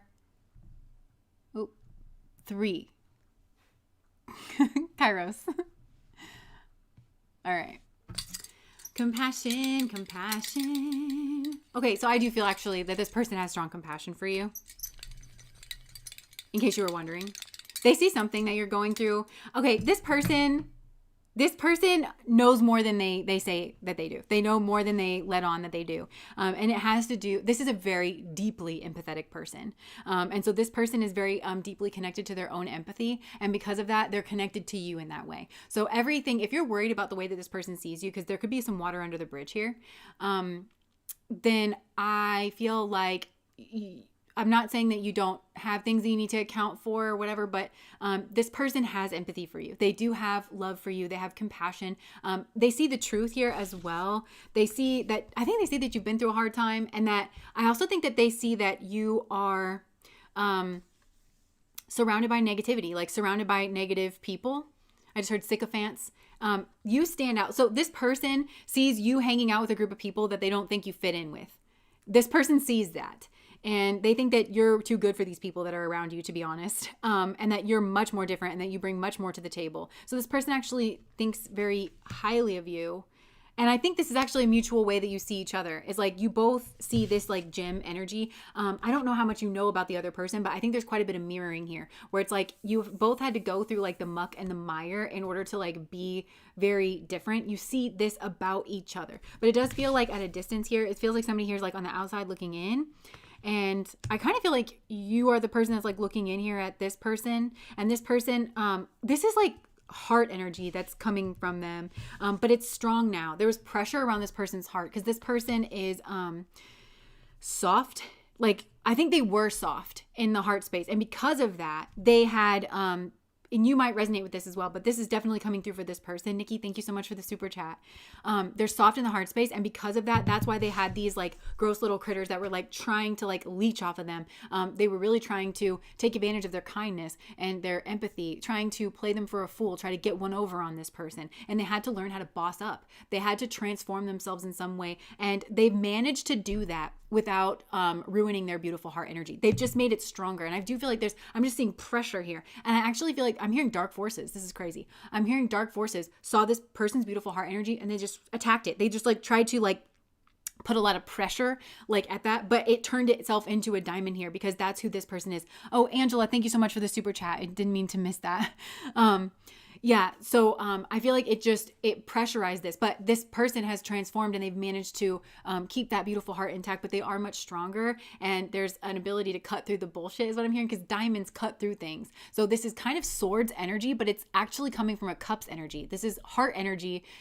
So it's cups. It is very actually empathetic, but this is swords energy. I think people can misunderstand this person. And maybe you were one of those people in the past. I actually think that you were. And I think Spirit is actually trying to show you through this person who you can be, because that diamond energy that cuts through things, this person could have been mistaken as a queen of swords, that they were manipulative, or that they were like, or this severing energy, this cutting through the crap energy, severing of relationships and cords, that could have been really misunderstood here in this person. But it's because of these people that felt entitled to this person's energy, and they are 100% not entitled to this person's energy, not at all. And this person had to learn that. They had to learn that they have every right to say no. They have every right to set a boundary and a certain base level of behavior that they expect to go on around them. And I think this mirrors your journey. And I think you're meant to be inspired by this person. I think this person is actually showing you the way here. So if you think this person is like, oh, they're like the worst person in the world, they're like so terrible, this person sees your humanity and they understand the human experience, like on a very deep level. I'm hearing old soul. This person is, I'm just heard,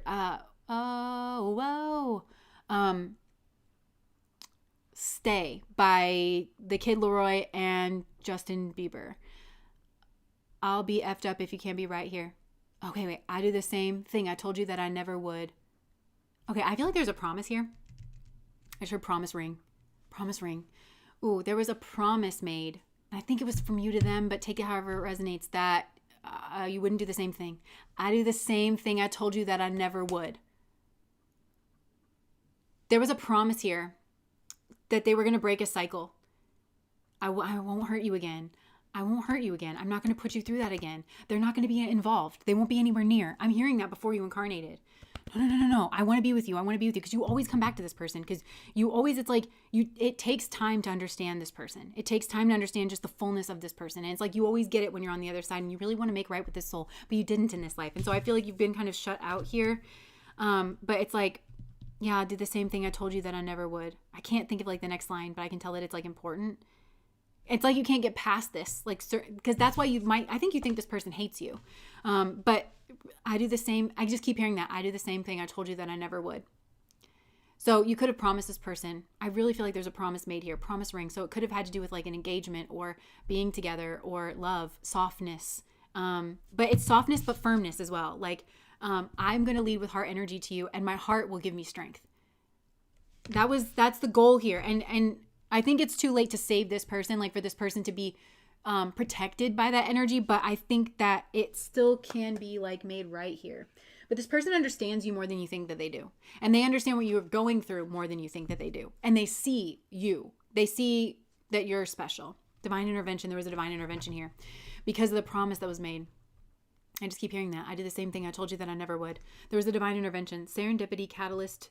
This person is definitely meant to be a catalyst for you for sure. Supernatural and karma. There's definitely karma. Okay, it has to do with finances, money problems, work, material things, and success. Magnetic attraction. Okay, so I feel like you felt a magnetic attraction to this person, but you also felt it towards something material, some kind of financial gain. And you had to choose. And that was the promise. You were like, I promise I'm going to choose you. I promise I'm going to go with you. And then you didn't. And so there was some kind of divine intervention, and it was to prevent more pain from happening between the lines. Okay, it was to keep things vague so that there could be potentially reconciliation here. I do feel the universe is fighting for this. I don't know that it's going to come together here in this lifetime, but it's like the universe doesn't want you to tank it with this person. They really don't.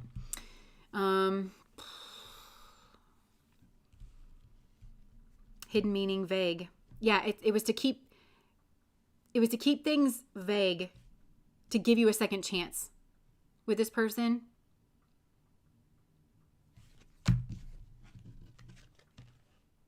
Yeah, third party interference.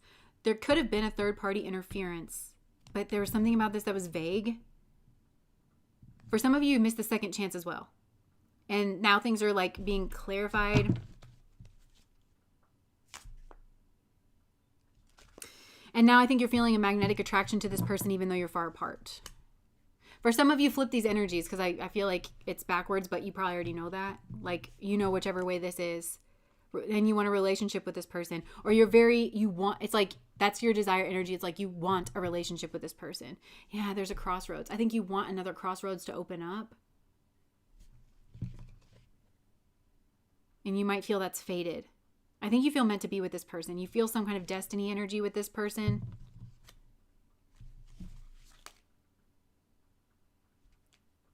So you could be looking at this person on social media. You could be watching them like living their best life or something. There's something about music and travel. So maybe for some of you that like you're seeing this person travel and like, yeah, there was a karmic from your past that like popped back up. And it was like right as you were getting ready to start some kind of new beginning. And boundaries are very significant to this connection. Boundaries, where you keep your boundaries. And it needed to be led by heart energy here. Because this person has the higher cup. And for some, there was even more than one person that you were juggling. But it bossed this person up into its strength. So this is a soul connection because I feel like nothing gets wasted here. And that's that compost energy. And that's why this person is like so strong and they're so creative. And there's something really about, this is such a heart-centered person. I know everybody thinks that they're heart-centered because we all like feel, this is truly a heart-centered person. Like they live their life by their heart. They make decisions by their heart, but this is not a pushover. And I think that's where people expect if you're heart-centered that you are a pushover. But I've said this time and time again, Venus, think about Aphrodite. She's Venus. Venus is that love energy, but Venus is broadly intelligent and it makes decisions. If you make decisions, you have to be pretty firm with that, right? So that energy I think has been misconstrued in this person. But this person they were really put through it and it's helped them boss up into their strength. They took responsibility for things they should not have. And that could be in the situation with you. They could have blamed themselves. But it's helped them turn a corner. There's some kind of turning point here. They were confused for a long time about a secret. they were confused for a long time about a secret because they felt a lover's connection with you. And it didn't make sense. Something here didn't jive with like what they felt for you and the way that things turned out. So they put up a boundary even though it didn't feel right. They put up a hard boundary even though it didn't feel right. And they're being rewarded for this. And they took some kind of different path. This could have shocked you. And I think this is coming through in this reading because I think you could have misconstrued this energy and what it meant about this person, their personality and their feelings. This is just pure boss like strength energy. And it all comes from the heart. It all comes from self-love. I think you really didn't expect this person to put boundaries up and to take some kind of different path alone is what I'm hearing. Yeah, to be like, to flounder out and about in it. I just heard to take the road less traveled and to experience some kind of lack. I just heard a Taylor Swift lyric. It's like, believe me, I can do it. Gain the weight of you and then lose it. Believe me, I could do it. So yeah. This person feels like they were not respected or that you didn't respect them. This person feels like they were not recognized in this connection. They feel like their artistry, their beauty, they feel like they were not recognized in this connection. This person feels like they see that in you and that they always really have. And that you're a complex person and that you're multifaceted and that you're being influenced by a crowd. It's kind of, I am hearing like the Katie Heron story, like from Mean Girls. Because so for some of you, it's like you could have been new to a place or like new to a situation, or you could have been young. And so you were insecure in that situation and you made alliances and you formed friendships with people that you wouldn't normally because maybe you felt you were new to town or you were new something, and those people were in your ear because those people all wanted something for themselves, or you were entering into some kind of power dynamic, or you didn't understand something that you didn't fully understand. This person feels like they saw that, but I'm hearing at the very least you could have respected me. That has to do with your heart energy. I understand all of that, but like at the very least you respect people. At the very least you hold boundaries. There's a way that this person is very firm in their philosophies and they're very firm in their virtues. This is actually a very virtuous person. And so this person's very much like, I know all that. I'm dealing with that too. But there is a way that you treat people and there is a way that you do not treat people, especially people that you claim to love. But this person also just feels like you treat people the way that you want to be treated. Period. End of story. I don't care what was going on. There's a period at the end of that. You treat people a certain way, period. And so this person kind of felt like they weren't respected in this situation and they made some kind of way for themselves. Yeah.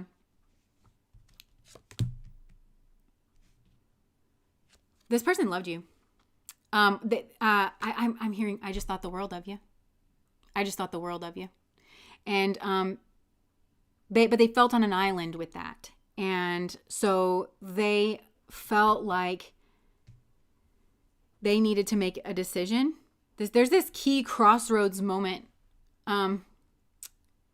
There's a key decision that this person had to make. Yeah, and they chose themselves is what I'm getting. They chose love and they chose balance. Okay, and I don't know that this has come out yet, but in the readings that I have like stacked up for to come out, I don't think that they've started to come out yet, but there was this running theme that started to come through, boom, boom, boom, in like a lot of the readings, and it was acceptance leads to stability. And it was a shared energy and like a karmic situation. So I think even for you, it's like acceptance of something going on around you, or like acceptance leads to stability. And it was like financially, emotionally, and sexually. All of that leads to some kind of like stability energy. And it's the same for this person. And so it's like, if you're acting up, because this person was like, I feel this way about this person, but also they're acting this way. And so I don't really know what to make of this. Acceptance leads to stability. This person's not showing up for you. They're not showing up in a consistent way. That's all I really need to know to make my decision. And I'm going to accept that you are what you are.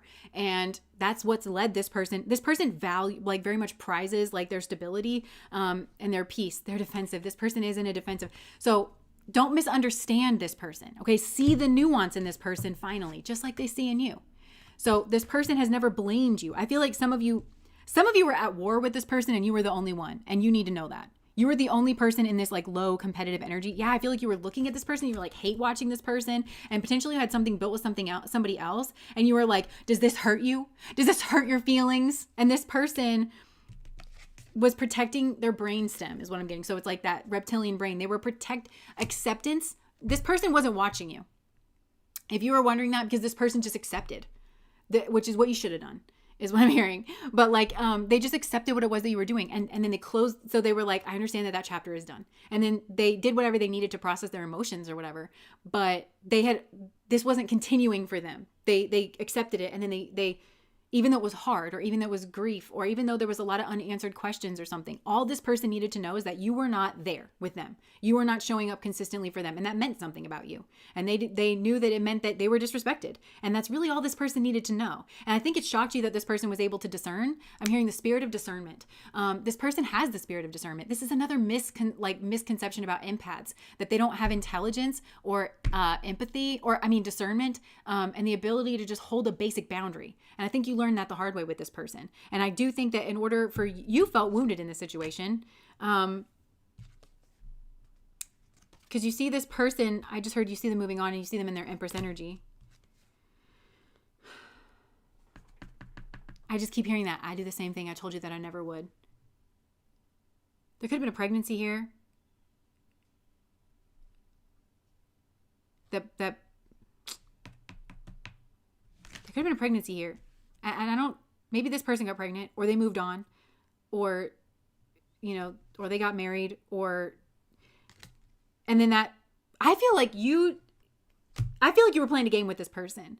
And then all of a sudden this person moved on, and that's when your emotions hit you, because you hadn't accepted that it was over. And whatever it was that you were doing, which I think is actually pretty permanent things, like building with someone, like Two of Wands, look at this castle that's like built here. Oh yeah. And then the gem. So marriage, this is pretty big. But you weren't seeing it as like permanent moves. You were throwing stones, but these are big stones. And it's like, what was this person supposed to think? Like if you have moved on and you got married, or you had children with someone else, what is this person? Is this person supposed to think the door is still open? Remember I told you this is a virtuous person. So for some, you've got your comparison right there, that there's somebody here that these games kind of work on, or that's how they view things. This person does not share that perspective. This person is like, okay, you've moved on. This is I'm hearing the word spite. Like, I think you were in some spiteful energy, and this person was thinking you were actually like them, and that you were making decisions. They thought you were misguided. They thought you had the wrong people around you, but it blocked something, and now you feel like something needs to change. But I feel like there's a delayed reaction here in regards of like the emotion, because you thought you had time. You thought you wanted this. I don't know. Did you want this person to... I think you wanted this person to chase you. But this is incredibly undignified. And this is a dignified person. And also this is childish behavior. So even though this person had love for you, it's real too. And I think you know that. And they walked away. And potentially they walked away from a group of people as well that they had love for. And potentially you were involving yourself with this group of people in ways that you should not have been. And it cost this person to have... it cost this person support, and it cost this person friendship that they should have had. This is extremely karmic. And all of it was to be angry at this person. You were angry at this person. And despite all of that, this person still sees your humanity. They still see you as incredibly capable. I think they've started to cotton on to the fact that you're being manipulative. They know that. They know that there's some manipulation here. They know that it's childishness. But they're going their own way. This person's very much determined to go their own way. This is really respectable energy, really, really. And this person they moved on and they found their peace. And this is like, I think for some of you, you're having watched this person move on. And that now you feel betrayed by this person. You feel betrayed like to the past memories, or to potentially reviving this. But that's not really realistic. Like, given what you were out here doing, I wonder if that just sent you into it. It's not realistic. I mean, you were telling this person in every way possible that you weren't interested in them, that you were choosing somebody else over them. Some of you really do need to learn how to build relationships outside of doing whatever this is. Because it's only, I'm seeing like from that 70s show, Lori, Fez, I don't know. So Fez was wearing that like ridiculous outfit. I know there's like a lot of them, and Jackie comes in and she's like, Fez, only like the most ridiculous girls are going to go for that. And then Lori walks in and she's like, looking good, Fez. Like, there's something here where it's like, this is not the behavior to attract this quality of a partner. It's going to attract karmics. It's going to attract people that are in their worst possible energy. And that's just your approach, it guarantees that. And it doesn't matter who's going to fit that role or not, who's going to be there next to you. They're always going to be in that low energy if they're tolerating that kind of behavior. And this person just didn't. And I feel like there was a misunderstanding here. And you blamed this person, or you wanted other people to blame this person. Yeah, you did something impulsive. But then tried to act like this was your happiness. And then you were looking at this person. You were sneaking around, comparing your life to this person's. And you were the only one doing that, by the way. Because this person ended it. Like they have deep emotions here, but then they moved about and they went like about their routine here. And I feel this person is happy. And I feel like that's why you feel betrayed. Because they moved on from this. They know that they deserve some kind of better treatment. This is like not acceptable in their eyes, like this kind of behavior. And they went off to follow a dream or to heal. And they potentially like lived a different path than you thought that they were going to or something. And they needed that. This person actually did need that in order to heal. And this person is like a beacon on the hill, or they will be. This person's difference really stands out to people, and it's very healing for people. And I feel like because this person is different in some key way, this person's going to be shoved into the limelight because they lived a different life. I just heard they had the courage to go their own way in life. They had the courage to live their own like truth, even when it was hard, even when it was different. And they've healed themselves quite a bit. I do feel like, I know you probably don't want to hear this. I feel like their partner is a wish fulfillment to them, because I think you know this person is not meant to be alone. This is a great person. This is like creme de la creme of partnership energy. They were never going to be just like left out alone on this island. I think you were given time to make your repairs, if you wanted to, but that's these crossroads moments here. And I feel like this person feels like they had a triumph and some kind of victory because they feel like they dodged a bullet of cheating and like hidden affairs and things. And I think if you're honest with yourself, you know they did. And I feel like God's helping you understand this, that they weren't wrong. And I think you're realizing that you were manipulative here and that you had some kind of strategy here. That's the truth. I think you were projecting out your manipulations onto this person.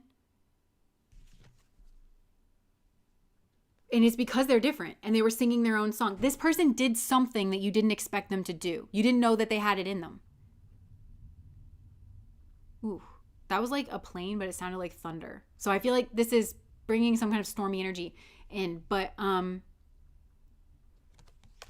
there's something here that's being unearthed about this person. And I think it's because they've gone their own way here. And because I think you were wanting to compete with this person, but I feel like this person's life doesn't look anything like yours. And I think you were saying that this person was shallow, or that's what you were telling yourself. This person wanted something very superficial or whatever. You were trying to draw this person into a competition, but I feel like this person wasn't competing. I think you can see that now, or you're invited to see that now, that this person was always running their own race. You're supposed to learn this here from this person. Yeah. And how to get along and how to live from that heart energy and update your philosophies and to shine a light here, especially on some kind of past relationship that was crap. And this could have been some energy that you were in with this person. You were trying to cause a tower moment for this person. And you felt anxious when you couldn't do it. You were always following this person. And for some, that's like a social media thing. Like I've always been following this person. And now that tower energy is reversing on you when it's like you realize that this person healed and like moved on. And I feel like, of course, they had deep feelings for you. This person's acceptance leads to stability. Acceptance leads to stability. And this person has stability and they are happy in their life. I think you see that. This is karma. This is karma. This is a rebalancing. Things are not the way that you thought that they were with this person, and you're getting a different perspective. And it's like you've been put in time out. I think you feel stagnant. You're supposed to be getting a different perspective. You're supposed to be getting the key that you need in order to unlock this. That this person, I think part of it is like realizing this person was not paying you any mind. This person was living their life. This person was focused on themselves. And you gave, this is mixed signals. This is worse than mixed signals because I feel like actually your signals were pretty clear. And they were, for some of you, I just don't think that you've been around a person this mature. And I think for some of you, there's an irony here because this person's like younger than you or less than you in some way. And so you thought you were better than this person. I'm going to say that again. You thought you were better than this person. You thought that you were the prize and you thought that this person should chase after you. You might have even said that to this person. Or you were trying to implant that thought into their brain. You were trying to induce like a lack mentality, like you're never going to find anybody as good as me. Or if it's not like, for some of you, it's like you felt like you were such strong soulmates with this person where you're like, you're never going to find this again. And you proceeded to try to use that as a leash to this person, which is not love energy. There's a real reckoning here. You're being held accountable for taking this perspective towards a soulmate. I think for you, it's like you were flicking this person in the face and you're like, you're never going to find this soulmate connection with anybody else. You're never going to, whatever. And you should never have done that with a soulmate connection. You desecrated the altar of love. You desecrated the altar of love and you're being held accountable for it. This person did nothing wrong. I think that you wanted this person to feel like, oh no, I'm going to lose my love. And this person was like, I guess it's not meant for me. I think this person took a very just high-minded perspective of like, well, that must not have been my path. And you're like, I'm your path, come get me. And this person was like, didn't get the message. They didn't get the memo. Because I'm going to say this again, there's mixed signal energy here, but it's not mixed. I think at best you can kind of grasp, I heard the word cope, with that you were sending this person mixed signals. No, you were not. You were sending this person very clear signals. Very clear signals that you had moved on with someone else, that you wanted someone else, that you weren't going down the path with them, that you had a completely different approach, that you were at a completely different level of maturity. This person understood those things and accepted those things, and it has led them to stability. And if you're honest with yourself, you didn't want this person to feel stable. Why not? You did not want this person to feel stable. Why not? Control. The answer to that is control. Here you had love. You were supposed to be learning how to trust love. That was the thing that was going to bring you the most stability in your life. And you didn't trust it. Instead, you tried to have control. And this is big energy with you. It's thick. I don't know. This is a big ask for you to overcome in this lifetime. So this person put up some kind of block. Maybe they stopped taking your messages. Maybe this person actually literally blocked you. They weren't looking at you. If you thought that this person was like following you on social media and stuff, I think you were following them. And as often happens in tarot, energies get flipped. You were obsessed with this person. You were always following this person. You were always, like waiting. I think you were waiting for this person to message you, to come crawling back. That was never going to happen. That was literally, it's like you don't understand this person. This person understands you quite deeply. In terms of like your own humanity, but it's like you missed this person's humanity somewhere along the way. Yeah, 3 of Cups. So partying energy, friend energy. This person saw this. Like there was some kind of, there's a lot of partying here, or like jumping in with friends. Yeah. I don't know if you were jumping in. This feels like attention. You wanted this person's attention and you went about getting it in all the wrong ways. This person, it's not that they didn't have love for you. They have love for themselves. They have self-respect. And you put this person in a place where you put their self-love. It's like you made it. You did this. You made this person have to choose between loving themselves and respecting themselves and loving you. And you should never have done it. It didn't need to be that way. It's not naturally that way. You could have just been nice. But instead you did this and you gave this person like a Sophie's choice. And I feel like this person was like, it confused them because they were like, I felt like that was my soulmate, but then I can't love myself. I can't respect myself to be with this person. No. And then they took this path and and that's exactly what they should have done. And they're being rewarded for that. And I think that's what you're seeing. You could be listening to a lot of music. You could be feeling alone here.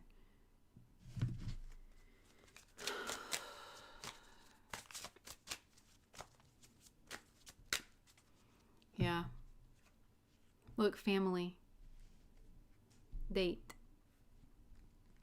I don't understand that. Snake.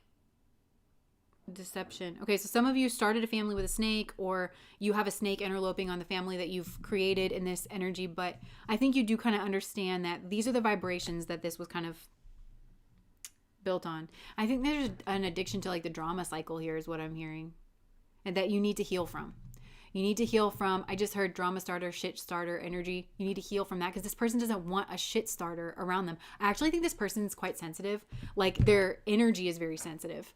They don't like a bunch of shit in their space. Like their home, their family, their partner needs to be like very calm for them. Like they can't be just, I feel like you were flicking this person in the face, like as a means of being in a relationship with them. And you had them on this kind of roller coaster. That's what you wanted to. And it was all to try to get this person's attention or to get them to prove their love for you or to chase after you. And it was too much. It was too much for this person, or it would have been too much. And I think you would have cheated on this person. Let's be real. I think even if you got your way, I think if you got your, I think you would have cheated on this person. I think multiple times. I just heard. And it all would have been because you're not fixing the hole in yourself.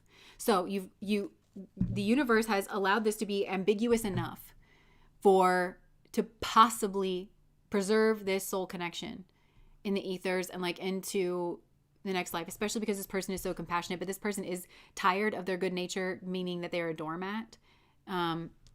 They're starting fresh and they're starting new. And this person's on a path that's, oh my gosh, so stable. Acceptance leads to stability. We got the King and the Queen of Pentacles here. They're starting. So this person, this is a very solid, very prosperous, very happy path here for this person. A lot of teamwork, a lot of togetherness. That's coming from a marriage and maybe this is what you see. It's coming from a marriage that this person has with you're watching this and you're pissed because it wasn't supposed to go this way. And I think you feel like this other person took something from you. No, they didn't. This person is demonstrating, and potentially both of these people that are in a relationship together, they actually have somebody from their past, both of these people that are in this energy towards them that couldn't, I'm just going to say it, they couldn't get their shit together. They couldn't get their act together. Both of these people, I think, have people looking from the outside in and saying, damn it, and these two are soulmates as well, but this is funny. These are soulmates. They are, and they're friends too. And it's like, I'm going to make sure you get yours. I'm going to make sure you get yours. Like, it's very much like that between the two of them. There's a deep love here. Don't get me wrong. Deep. Like this is a very, it's like they're showing you how it's done. It's like these two are healthy soulmates. That's what it is. You have more than one soulmate here. These two don't have weird karmas between the two of them. Or if they did have weird karmas between the two of them, they worked it out. I think there's something here about showing that they, the masculine soulmate here might have had to show that he doesn't trust the wrong people.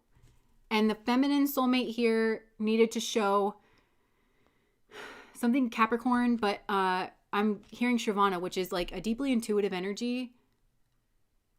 And that there's something about protecting a fortune here.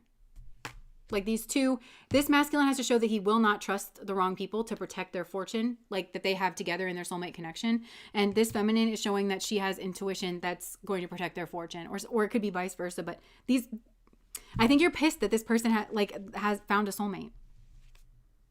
And there's so much love. Oh, and you feel that as well. And I think some of you feel trapped by children in a pregnancy. And you're being asked to leave this alone and to go like a long way around. But you still love this person. Yeah. Mandy, thank you so much. Thank you for being our lighthouses. You're welcome.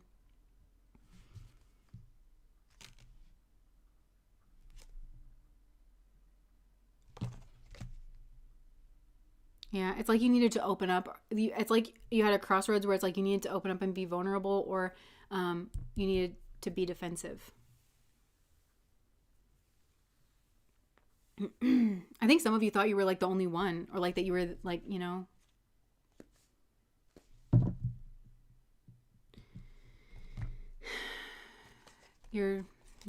I think you feel angry that this person has walked away, but I really feel like you gave this person no other choice. And I don't think this person knows that you feel this way about them, because I don't think that your actions have at all demonstrated that. I think if anything, they've shown like a manipulation and a guile and a stubbornness and a showy offiness.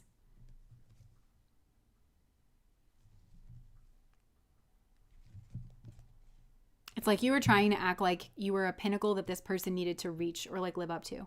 It's like, look, I have everything. And then I think you're upset that this person actually has it. This person for real has everything. I think there's a bit of an impulsivity. I think there's devil energy over in your space. But I think it's giving the impression of stability. And I think it's actually incredibly unstable. And there's manipulation and strategy. There's devil energy. And there's protecting of a fortune. But it's through, you know what it is? I feel like you're in the exact same position that this person was in. Because I think that you're recognizing something about the partner that you chose or the life that you chose. But it's that, I just saw the 4 of Pentacles, which is like you're scared to move and you feel like you have to protect your reputation, your business, or your fortune. But it's in that same, are you going to have self-respect and self-love? Or are you going to partner with this other person? It's that same crossroads that you put this. So there's something incredibly karmic going on about this. I think this is like karmic soulmate energy, because I feel like you're looking at 2 soulmates that are soulmates to each other. And I feel like you feel this person is your soulmate, but you have a karmic debt to repay to them. That's like you're refusing to repay. And I think these 2 soulmates could have repaid karmic debts, or they just are soulmates and it's fine. Like, you know. So, oh my gosh, look, social media and soulmate. Some of you are like going through old messages, or you could have sent this person a message and you're like, why didn't I hear back from you? This person just was not, or you're trying to read the signs. This person is a soulmate. But you have karmic lessons. This person is more mature than you, and they're showing you the way in some way. And I even think that their soulmate's showing you the way too. Like, I think you're all soulmates together. I think you're all on each other's team. I just think that there needs to be more cooperation. I think you're all soulmates together. I want to say that again. You're all like a part of like the same soul pod. It's just that these 2 are kind of showing you how to be a soulmate and how to be healthy and productive in that. Like, or if it's not this person, because for some of you, this person's not in a partnership. For some, they will be though. But for some, I think that this person's in Aquarius energy, like they are living some kind of different path. But I think that Spirit has brought a couple into your life, or will be shortly, that's meant to show you what partnership is. And you're meant, through understanding this couple, kind of understand what went wrong. And this couple may actually have a very similar story to yours. About like, oh yeah, well, I did this to him, and I did this to her. But they're gonna have done the right thing by each other. And you're meant to learn from that and compare that to your approach and your situation. So, okay, I think that's all I have there. But there is love here, but I feel like it's been covered up because of the decisions that you made. Like, I really don't think this person has an understanding of the way that you feel about them. This, like I said, you think that you sent mixed signals. No, I think that you sent very clear signals in the opposite direction. And I think this person has like kind of cut that off. You know, they've closed the door to that. They processed that, and they truly have like moved on. And I think that's what's causing this emotional, it's like a delayed emotional reaction on your side of things. Cause it's like, oh shit. Like, I think it's like hitting you. Something is actually hitting you, where the processing work that this person has already done, you are now doing. And I think some of you are even afraid of doing that because you feel like you're letting go of a connection to somebody that's like very important to you, but it's not it. It's the same thing I was saying in pile number 1, where it's like this death energy, it's scary because you don't know what's on the other side of it, but this really is like, it's making you holy. That is the way. And again, I keep getting that. This person is showing you the way. These are like very advanced souls. I think these, if this is a couple, or this couple that's coming in to show you what's gone on. And if you hear their story, you might think this couple is perfect and that they have never had any trouble or dings along the way. But I think that there's a time that almost broke them. A very similar situation. And yeah. And I also think that this might be hard to hear as well. This soulmate that this person is with had the same test that you had in regards to this person. And they chose different. And it healed this person. These two did right by each other in some kind of way, whether they know about it or not. They faced the same temptation that pulled you away, and they weathered it. In some way, they weathered it. So, and it was the healing that they both needed. Yeah. So, or for some of you, that's what's coming in. Yeah, it's a rebalancing here. Yeah. It is like, I'm hearing one door closes, another door opens. Yeah, to Venus energy, to love energy. So this person has processed this, and I feel like you're being invited to process this. And I just am trying to comfort you, because I feel like in other lifetimes, because I'm hearing that Esther Perel quote where she says, most people have more than one relationship or more than one marriage in their lifetime. The question for the two of you is, would you like to have another one together? But it won't be the same at all as like the last one that you had. But you can't meet this person there, like in other lifetimes, even if you're not going to do the same work that they've done, because it's almost like you're playing catch up, and Spirit's trying to help you. I think this person is showing you how to heal your heart and what you could potentially be. So, okay, that's what I have for you guys, pile number 3. Yeah, I'd rather be alone than part of a toxic ever again. Yeah. You'll find love again when you're ready. Yeah, and the West is so obsessed with romantic love. But back in the day, you found happiness within your friendships. That's what people look for, happiness in their friendships. Not that they didn't have those kinds of things, but life used to be really rugged and life used to be really hard. So there's love in all kinds of forms. I think sometimes we zero in on that romantic love, but there's the love of your friends. There's, the love of community, the love of your pet, the love of, a project that you're doing. Like, love is all around you. It really is. And I'm just hearing it will sanctify you. It will make you holy. So, okay. That was pile number 3.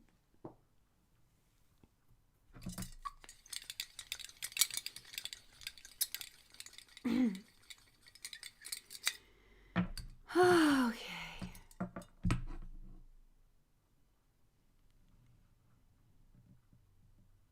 I wrote him a long letter because I feel like he had so much anger and sadness. And I tried to help one last time. Okay, I'm kind of getting that too, that for some of you, Catherine, thank you so much for the super chat. I think for some of you, you offered an olive branch, and then this person like knocked it out of your hand again. Like, or I think this person offered you some kind of olive branch. And again, you might have misunderstood this because you were in some competitive energy towards this person, but they were actually trying to play nice with you, or they were trying to have some kind of conversation with you. And it was because I think you guys existed in different realities or something. This person had accepted something about you in order to bring some kind of stability, and their life had moved on. And I think they were trying to talk to you from that place, but they didn't realize that you were competing. They didn't know that. There's an innocence to this person. That's, it's not ignorance. It's genuine. It's genuine. This person is like just very genuine. And I think you could have misunderstood that energy in them because you were in some competitive energy towards them. So you thought that they were competing with you. But really what happened was this person was extending like an olive branch, and you went, and then this person was like, whoa, okay. And because I'm getting that there was 2 crossroads moments. And it is like you lashed out. Because I think you were giving the impression that you had moved on, or that you chose someone else over them. And so this person was like, okay, fine, I accept that. And I'm going to navigate my life as though this door is closed. And you can't fault them for doing that. But I think some of you did. And this person could have tried to open up and talk about that, because maybe you were talking about that. So it's like they were trying to, I don't know, they were trying to have an honest conversation with you, a genuine conversation with you to figure out where you're at. Like that was, you could have potentially worked something out then, or like understood each other then, but okay.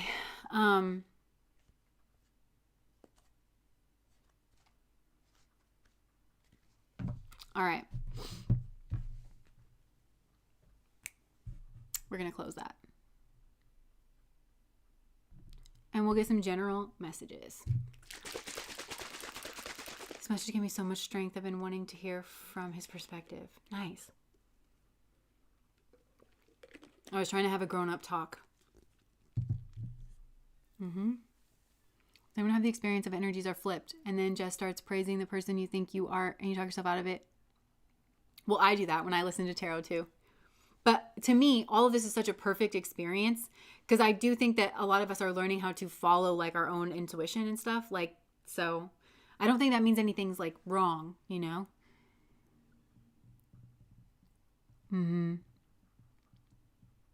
This message almost brought tears to my eyes. I tried to do what was right for my side, but he didn't. Made a mess. I walked away. Yeah, and even that experience is, you're learning so much, you know, from these things. Even if the ego doesn't get what it wants. Yeah. All right.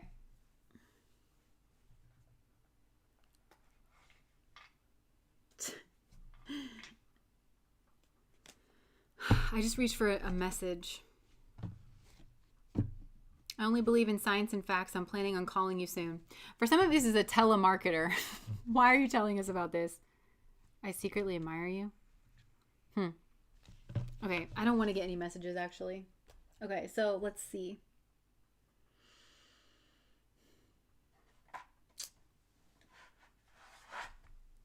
All right. General messages, Spirit.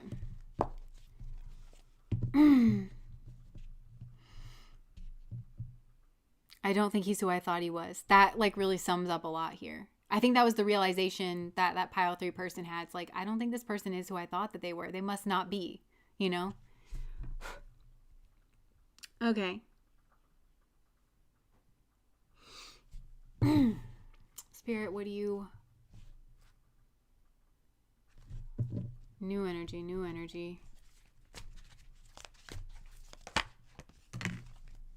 Oh my gosh. Okay, there's a lot of emotions. This is still bleeding through. Somebody here's like really sad seeing you move on or seeing you be independent. That's what it is. They want to work together. Okay, but I don't want this message. Let's cut this off. Here, let's compassion. Compassion, compassion, compassion.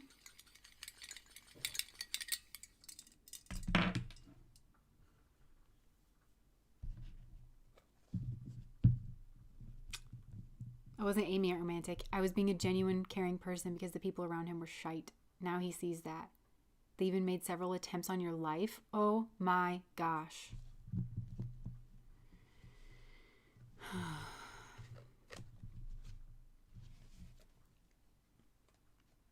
Okay. I don't know what... Okay, I don't know what to do. Like this, I don't know what I'm looking for. Like I don't know what to like kind of grab next. So I feel like you're at a kneecap place in your life. Like what's next energy? Let's see. What's the T? What's the T? Your light irritates their demons. Bad habits in their head. Okay, so somebody's in their head about you. And I'm hearing that song, Bad Habits by Ed Sheeran. All my bad habits lead to you. Somebody here's like in their head. You've shown a light on somebody's bad habits here. And it's like they're trying to get evidence. So somebody here is trying to trap you. They're trying to get evidence that you're actually the bad one. So somebody's in some narcissistic energy and they're projecting outwards onto you. But I feel like you're too busy winning or you will be. Yeah, somebody here is talking mad smack. Okay, so somebody here is accusing you of being a wolf in sheep's clothing. But really they are. And it's because your light irritates their demons. And they're running. This person is running away from their problems. And I think you rejected this person. Or, yeah. And you feel unfazed. You feel unfazed by this person. But I feel like you live rent-free in this person's mind is what I'm hearing. What do you want to say about this?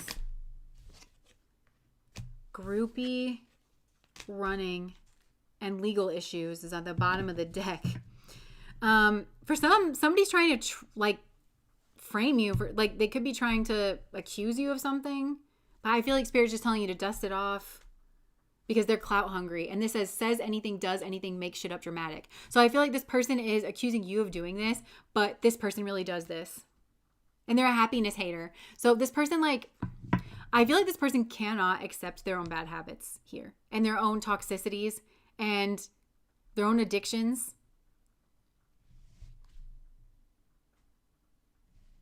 This person's using some kind of tactics. They're clout hungry. So, oh my gosh. Okay, I just looked up, I clarified groupie, and I have this caught a case card that's in this deck, but it's like STIs and stuff. So, take that for whatever it's worth. Yeah. So for some of you, this person could literally be a groupie. And to someone. Okay, weird. Clout hungry keeps coming out. So maybe that is why they're a groupie. Okay, so for some of you, this person's like a literal groupie.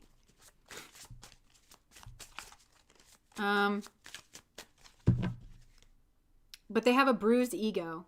Why do they have a bruised ego? Probably because you're shining a light on their bad habits. But why do they have a bruised ego here? Bad karma. Divination abuser is at the bottom of the deck. Cyberbully. So this person could be like, they're trying to look at your photos. They're trying to like look at the things that you post online for evidence of like your bad habits or your vices. I think for some of you, there's this like tit for tat energy because I think you accurately called out something here about this person. And I think it's because you just have a depth of understanding about like the human mind, the human like behavior. I don't think that you really need to be Sherlock Holmes in order to understand this person's like bad habits. But they're like, oh, well, they have to stalk you night and day in order to like try to come up with something here to do with you. You dodged a bullet. They don't. Blocking negativity, escaping crazy people, protected. This is protected by haters. Protected by haters? That's weird. Like this person could be haunted because, yeah, maybe, I don't know, because impersonator. They want to be exactly like you. They try to copy you. This person like studies you. This is weird energy. So why are you bringing this up, Spirit? Moving, impersonator. Oh, okay, they're moving this person because nothing ever changes. Same shit, different day. It keeps coming out. Child services. Oh, for some of these, this person's kids could be at risk of being taken away. For some, they don't take very good care of their home. Like this could be a dangerous living situation and they just see you as being like unbothered. This person is a spiritual hater to you. But you're too busy winning. Spirit, it's because you're winning or something and they feel anxious. Okay, so anything else about this? Then I'm going to get a different message.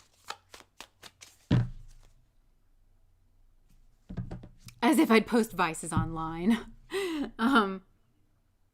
I just feel like you took your hands off the situation. You gave up on this person. You thought that they hide who they really are and that they were refusing to change. You had love for this person, but you again felt like you needed to walk away. And I feel like the divine blessed you. This person is like, they're trying to suck you back down into their bullshit and into their negativity. I think you have an intuition about this. It's like you intuitively know that moving away from this person, even though it might be difficult, is the best thing to do. I don't think you want this person reaching out to you. I think you find this person's energy to be very 8 of Wands. It's like very unstable. For some, this person's like up 1 minute, they're down another minute. They communicate with you one way over here and then they communicate with you another way over here. This person always likes to point the finger outward at you. They always try to give you this judgment energy. So you're protecting your peace and you're being encouraged to do that. And this person's in their head and this person doesn't know how to be productive in their head. So they're missing the point of this entire experience that has them up in their head because thinking is not the same thing as reflecting and it's not the same thing as processing. And this person does not understand that. This person doesn't know how to truly reflect because this person just bats concepts around in their brain and they don't actually dip into like the way that they're feeling. They don't actually question themselves. They don't actually self-reflect, which is why I think this person numbs out quite a bit. And that's why they have bad habits. And this, also, this person projects this state of being out onto not just you, but to everybody else. This person does not really have a genuine concept of any other way of living. They don't have a genuine concept of when you say that like you've reflected and you've changed, they don't know what that means. Like they haven't lived through it. They don't have this like visceral understanding of that. So this person thinks that you're lying. This person thinks that you are superficial because as far as this person's concerned, going any deeper than the very superficial, shallow end level that they've gone is non-existent. And they are too prideful to admit their folly, to admit that they don't know how to do it, to admit that they're the one that's in the wrong here, that they're the one that's not getting it, that it is an ignorance. This person doesn't get it. They don't understand. And this isn't the kind of understanding that can happen through like cerebral mental processes. There's other faculties that this person is being asked to move into. And it's very hanged man energy. This person is, I just heard the word foobarred. They feel foobarred in something to do with their life. They feel like they're waiting for their ships to come in. And I think for some of you, this person's like waiting for you to get some kind of comeuppance. They're waiting for you to get caught out. They're waiting for a tower moment to hit you so that they can start some kind of argument. But that's not what's happening at all, because this is Danishta energy. You really break the mold here for this person. So I think this person's bad habits, the way that they are typically able to get one over on people and keep everybody in the shallow end, it doesn't work with you. And it's because you have a different dimensionality to you. That's what this person is, in a fight with themselves in their head. And that's where they're going to keep it, because this person's meant to be internal. And I think that the universe is enforcing that with this person. That they are meant to be internal. But Danishta energy, its Shakti power is good karmas. So you have good karmas. And actually, if you did get in a fight with this person, you were meant to call this person out on something. You did the Lord's work in doing that. And then you were meant to run away because it's not safe around this person. Genuinely, it's not safe. So you were meant to do that, and then you were meant to run away. God asked you to do that. You did that as a favor to God. For some of you, I think it was out of character for you to call this person out. And you're like, why do I feel like I need to call this person out? It's because it's like you delivered a message, like on this person's door. It's kind of like universally being served. You are served, sir and madam. So, and it was meant to get this person up in their head. It was meant to trigger this hermit, because this person won't go hermit mode on their own. So you played a part in a divine dance, is what I'm being told. And this might have even been kind of dangerous, because this person is murky in their energy and they have bad habits. But you actually earned good karmas from doing this. If you did have a fight with this person, or if you did, because I feel like you said what needed to be said. You did what needed to be done here to help this person change. And it's been a tower moment for them. And they think that you've done something wrong just because you challenged them. This person is extremely egotistical.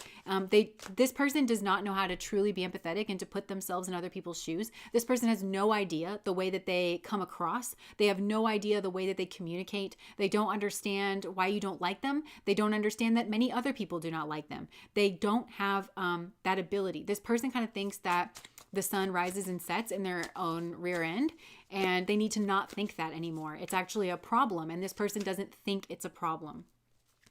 Yeah, this person's being blocked from conversation with you, but they're just being blocked. Foobarred is like, this person is being made to reflect. And this has been a painful ending, or there could be a painful ending that's being enforced on this person. Like, for instance, I don't know, this person can get caught doing something if they're like on drugs or something, and then they're going to have to like detox or something here. You're healing from this, and this person's up in their head, and this person's strategic by nature, because in place of that reflection energy, this person gets strategic.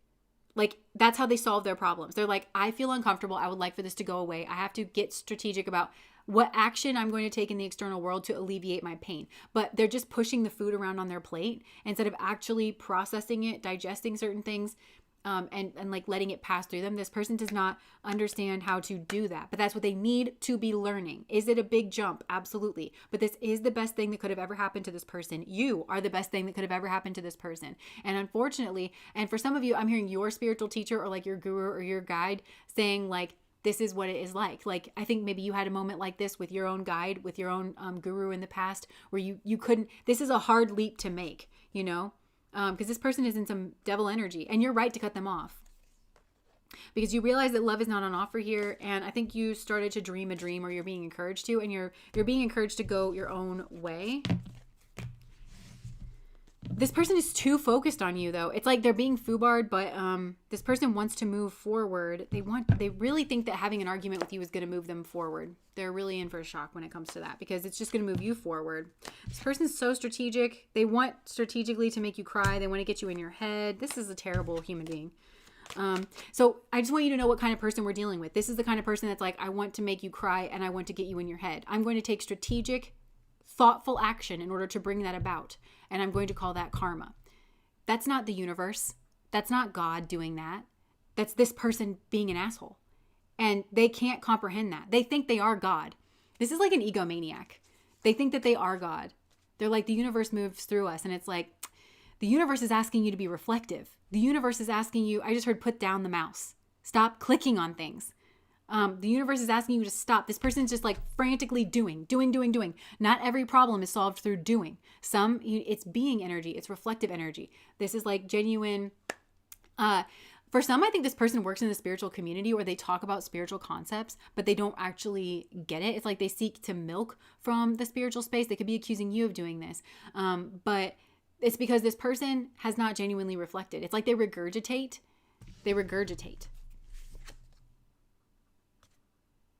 And for some, this person thinks you're like their twin flame. What? So they don't believe this person is confusing. This person thinks that they're very clear-minded, but they're not. They're not clear-minded at all. And this person's thoughts don't check out. Like one thought contradicts another thought, but they don't catch that within themselves because they would have to be reflective in order to do that. And it is like requiring some level of emotionality, like understanding their emotions to be able to do that. I think this person is just reading books or something to try to... This person's going the wrong direction. And there's folly here. There's pride energy here. There's an ineptitude here that they can't own up to. I think this person's trying to come off like they're on your level, that they're polished, or that they know what they're doing, or that they're talking about. But I just heard reprisal. This person's getting some kind of reprisal for doing that because they don't, in fact, know what they're doing. They do not, in fact, know what they're talking about. And I think that they've involved in some kind of karmic relationship. It's caused a lot of pain, or they've hurt you, or they've hurt somebody else when they should have been letting go. For some, this person's losing a King of Wands. And if this is a King of Wands, they could be like losing their looks. They could be losing options that they have in love. They could be losing their functionality of certain parts of their body. They could be losing like their sex appeal. But for some, there's a King of Wands here that I think this person is losing. I don't know who that would be in their life. Like it could be anybody. It could be a romantic partner. It could be a friend. It could be a child. It could be somebody here. They're moving away. So even if they don't, for some, it's not even necessarily a fight, but like this is a sun or something that's like moving very far away or will move very far away because of what they're doing. For some, that's a warning. That's a shot across the bow.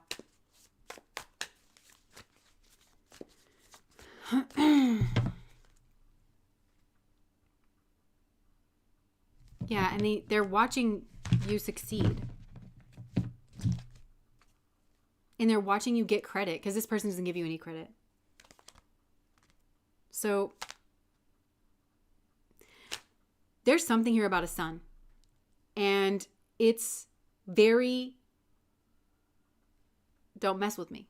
Is what the universe is saying very clearly. You will knock this off, or this sun is going somewhere. And it's not alone either.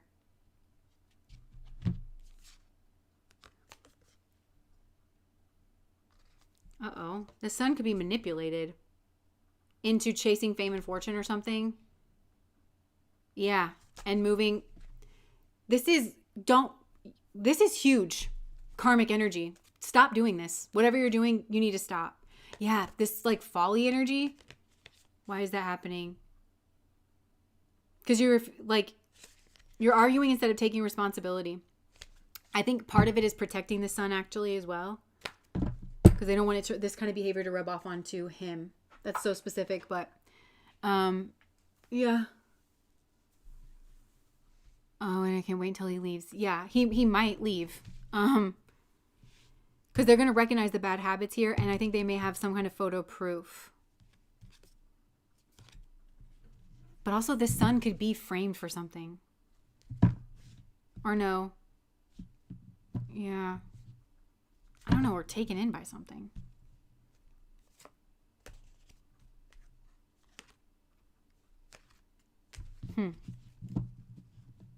It's like they'll be, so if this person is making up shit about you, it's like they are going to have to watch that same behavior happen to their child or something. Like, I feel like there's this is so specific. Please don't take this if it doesn't resonate. But it's like the son's going to be pulled into some kind of drama. I do think there's some kind of third party situation, but somebody's like lying or like making shit up either about you or about somebody here. But I feel like what this person has done. And it's like they feel it's appropriate to flick people in the face like this, but then it's like, oh, but I'm strategic, so like nothing's gonna happen to me and mine. Like this person's about to get a huge wake-up call as to like who really runs the show around here. So, okay, that was like very specific. I'm just seeing God like this.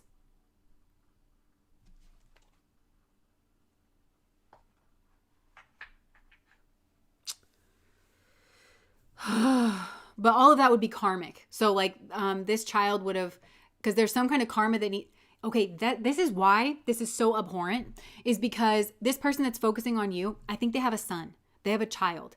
This child obviously has come into this person's life because there's some kind of karmas. Everything runs on karmas. This person is supposed to be paying attention to their son. They're supposed to be paying attention to their child. And they're also supposed to be demonstrating like productive behaviors to this child. That's not occurring. So this person thinks that there's like no consequences to their actions, but it's because they lack wisdom. All of this comes back to lacking wisdom, not understanding how things are connected in a holistic fashion. So this person is like spending their time trying to flick you in the face. Meanwhile, the son's being like neglected. There's something going on now with the son that needs to be addressed. And it's the root. It needs to get uprooted. And for some, this child is like an adolescent, or it's like there's budding issues of they're trying to figure out courtship, like I like this person, and they're figuring all that out, and it's setting certain seeds in this child's mind. And this is the karma that this parent, especially if it's like a behavioral, well, I don't know really what it is, that they need to be paying attention to that.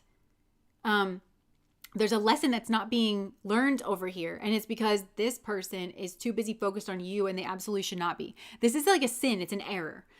This person is erroring by focusing on you when it's like there's a child here that needs focused on, because that seed is going to grow into a tree that's going to then lead. And I'm seeing like a hooked energy, like where they get hooked. There's Pisces energy here as well. Hooked. And so this could be spiritual. This could be like a, what do you call it? Like a scam, like a cult, or there's like a hook. I mean, it just could be overseas or something to do with like a water. I don't know, but there's like a hook, and this can be prevented now. So God is saying like, what are you doing? But this person's building their own karma. So this is not like divine intervention energy. It's like, this is like the dance that's supposed to be played out here, and you're somehow involved because this person needs to drop your energy, leave you alone, and they need to focus on raising this child over here. That's what they should be doing. And that's the karma that they have, a karmic debt to repay to this child.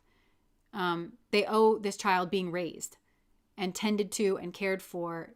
And that's also assisting in this like emotional energy, because I think there's a mirroring between like what this child's going through and some kind of emotion that this person is like stuffed down. And this person's supposed to impart that wisdom of like, don't do this because I did this and it was like the wrong path or something. Seems like you're reading my husband for sure. Yeah. Yeah, please take care of your child. Exactly. I can't watch. Yeah, and a lot of us, like, it's a part of life. Like, it's this, let me just see. I'm kind of, like, worried about this kid, but all of this is, like, very karmic. Oh my gosh, red flags. Signs, cheating, and deception. There's some kind of, like, this child needs to be taught how to look at certain red flags. Egg on their face. Ashamed, backfired, got caught. There's, like, a framing. Or, like, Netflix and chill, sneaking around. I feel like this could be a replaying of some kind of, this is like family curse energy. Like, I wonder if this is how their family got together, their parents, or red flags. They need to be taught about the red flags and how to resolve issues, how to be harmonious, how to reconcile your differences. They need to be taught this. This is a skill. Not everybody has it. I don't know who needs to hear that, but it's not native. And for some of you, you have to learn this yourself in order to teach this to this child. So please be doing that with your time. Okay. Yeah, I'm going to go pick him up. Yeah. And I do feel like this is set up because there's a karmic debt that needs to be repaid, I think, between these two.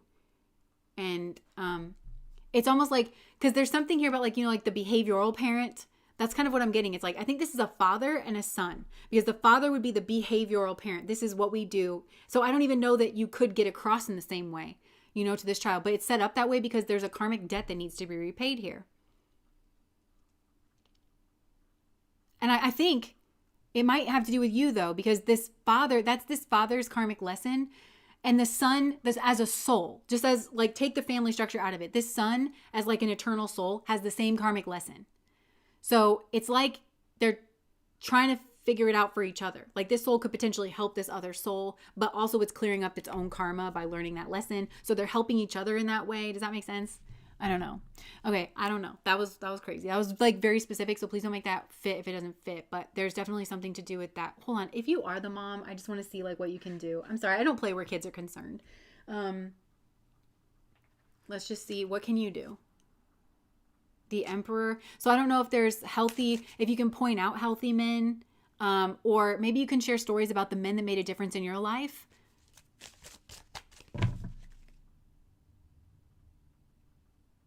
Okay, well, definitely moving away from this like father, I think, and like putting up some kind of boundary, demonstrating healthy boundaries. Oh, okay, demonstrating healthy boundaries, because that's gonna be part of the red flag thing. So you can demonstrate healthy boundaries, and like not being baited into some kind of like weird conversation. Like having faith in the universe, trusting, like, and just talking about not trusting the wrong people. Like, I don't know. Clearing the air.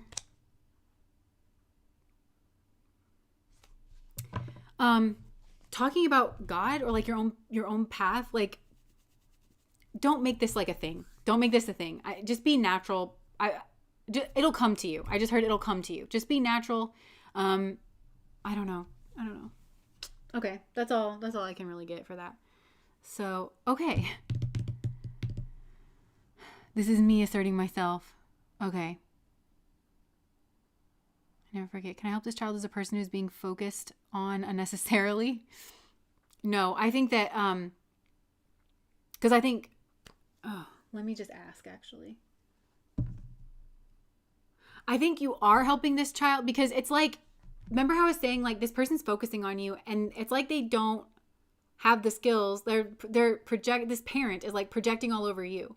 They need to stop doing that. So it's like you're doing all you can just by existing, because it's like this person needs to stop doing that to you. So it's like you're the bait dog almost. Like, but I think even just holding the boundaries, and not having the conversation, because it's meant to put this, it all comes down to this like father figure here that is in his head, but needs to learn how to self-reflect, because you're already providing that. You're already providing that mirror. And that's really the best that you can do. Yeah, and too much interference here is going to mess it up, because I feel like this father he doesn't get it. Like, he's very shallow in his energy. He needs to learn how to like get deeper. So I would be afraid. I don't know if for some of you this man's like impulsive or can become aggressive or violent, because it's because of an ignorance and it's because of a shallowness. But I feel like this man can't admit his faults and his follies. And it's like he's got to realize it himself. It's his own karma. And he owes this karmic debt to other people, but he owes it to himself most of all.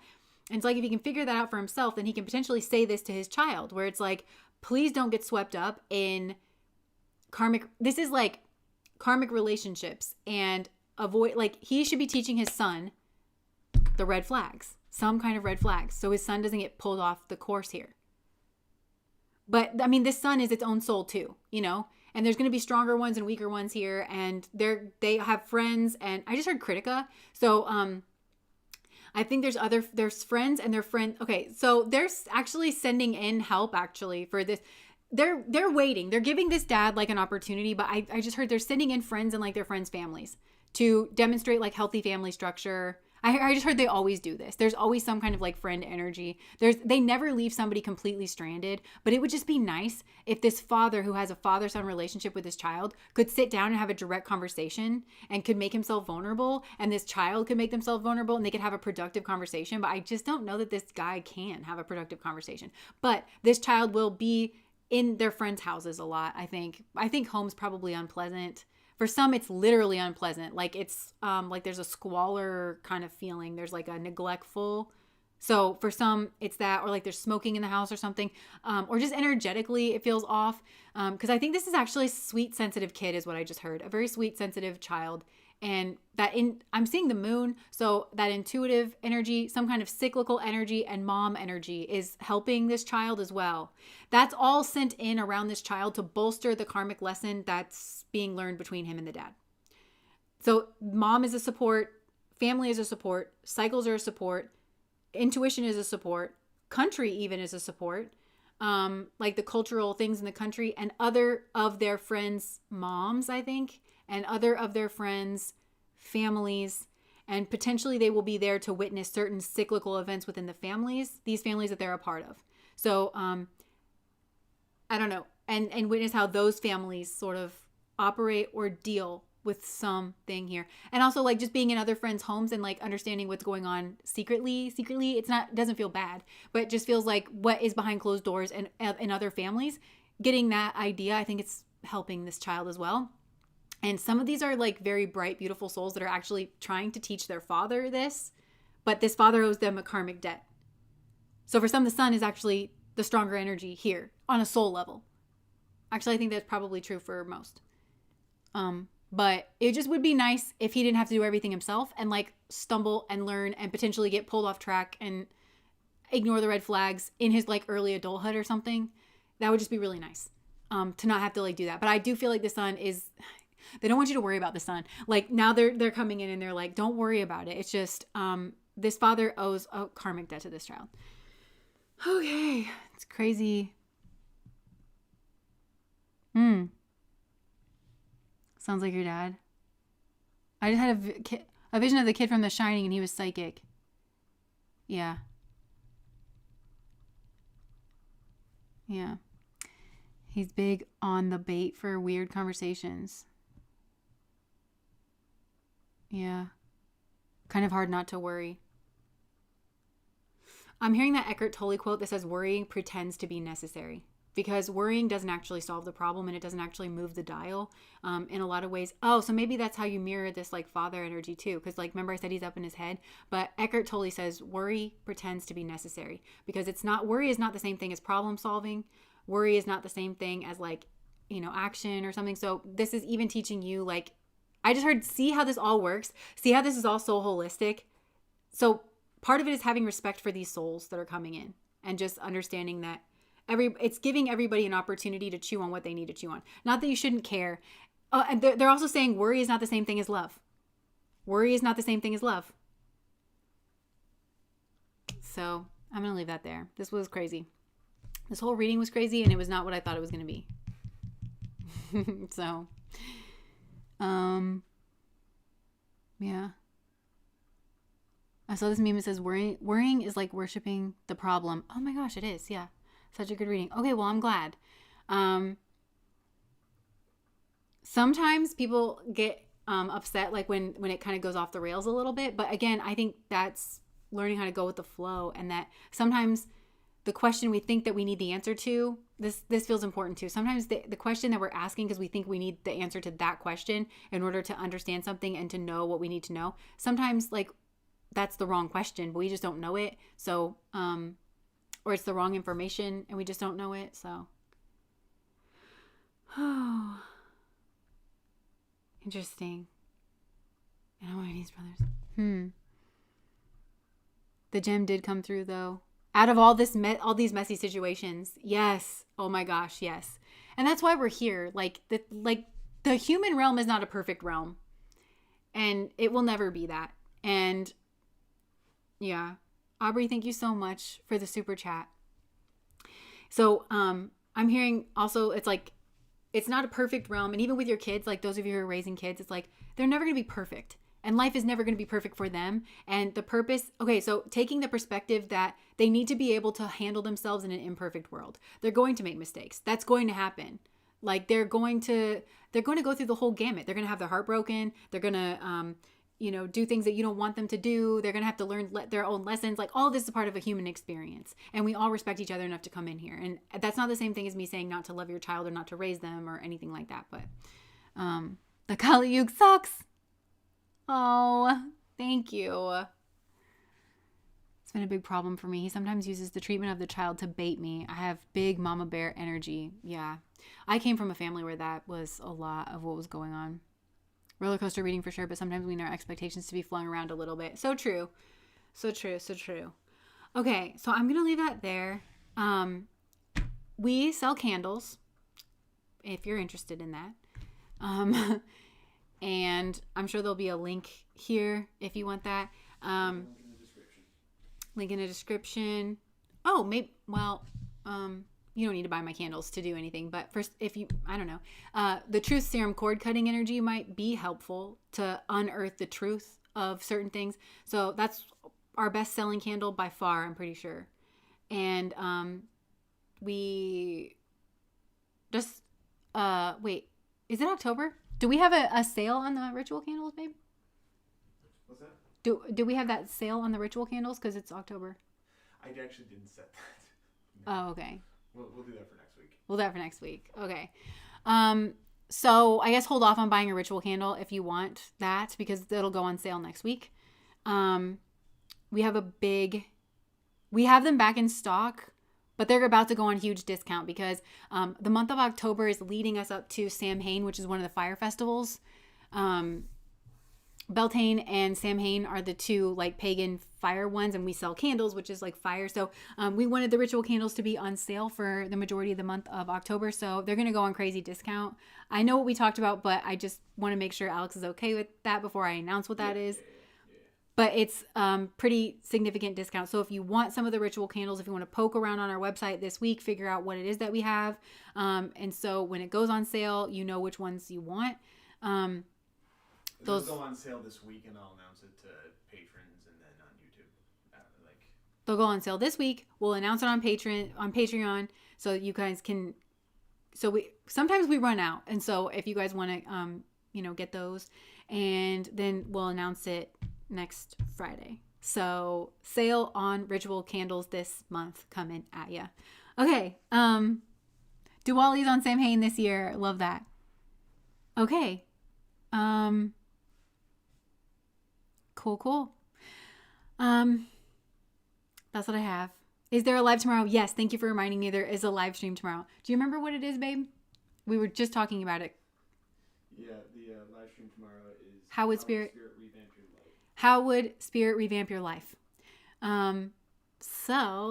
Which is great because we have like this new moon energy and eclipse energy, and like it's very end of cycle kind of energy. So, okay.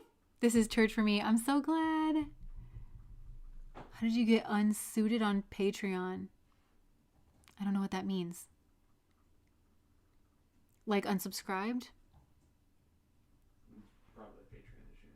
Yeah. If you guys have problems on Patreon, because sometimes people have issues with their account, we don't have anything to do with like managing the accounts. So if you have issues with that, then Patreon can help you sort that out on the back end. Because there's nothing that we're doing to like unsubscribe people or, unless like you were hateful or like, and we've only had to do that like not even 5 times. If you have issues with content, reach out to us. If you have issues with anything technical to do with Patreon, contact Patreon support. There you go. Okay. Cool. Okay. That's what we have for you. Thank you for being here.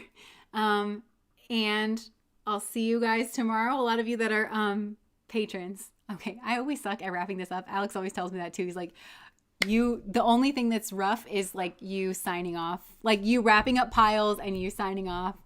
It's funny though, because it clearly reflects the fact that, you just like hanging out with everybody. I do. You just don't want it to end. It's kind of like, the Midwest goodbye. Huh? Well, okay, yeah. It is the Midwest goodbye. Oh my gosh, speaking of Midwest, sorry, and then I'm going to wrap it up, okay? We went to this like farm thing not too long ago, like, where you can get the pumpkins and the apples and the, not apple fritters, but the apple cider donuts and everything. And we were in line to like get our food, and you can see people like getting their food, down a little further. So I saw this like really cheesy like looking thing, and I was like, ooh, that looks really good. I wonder what that is.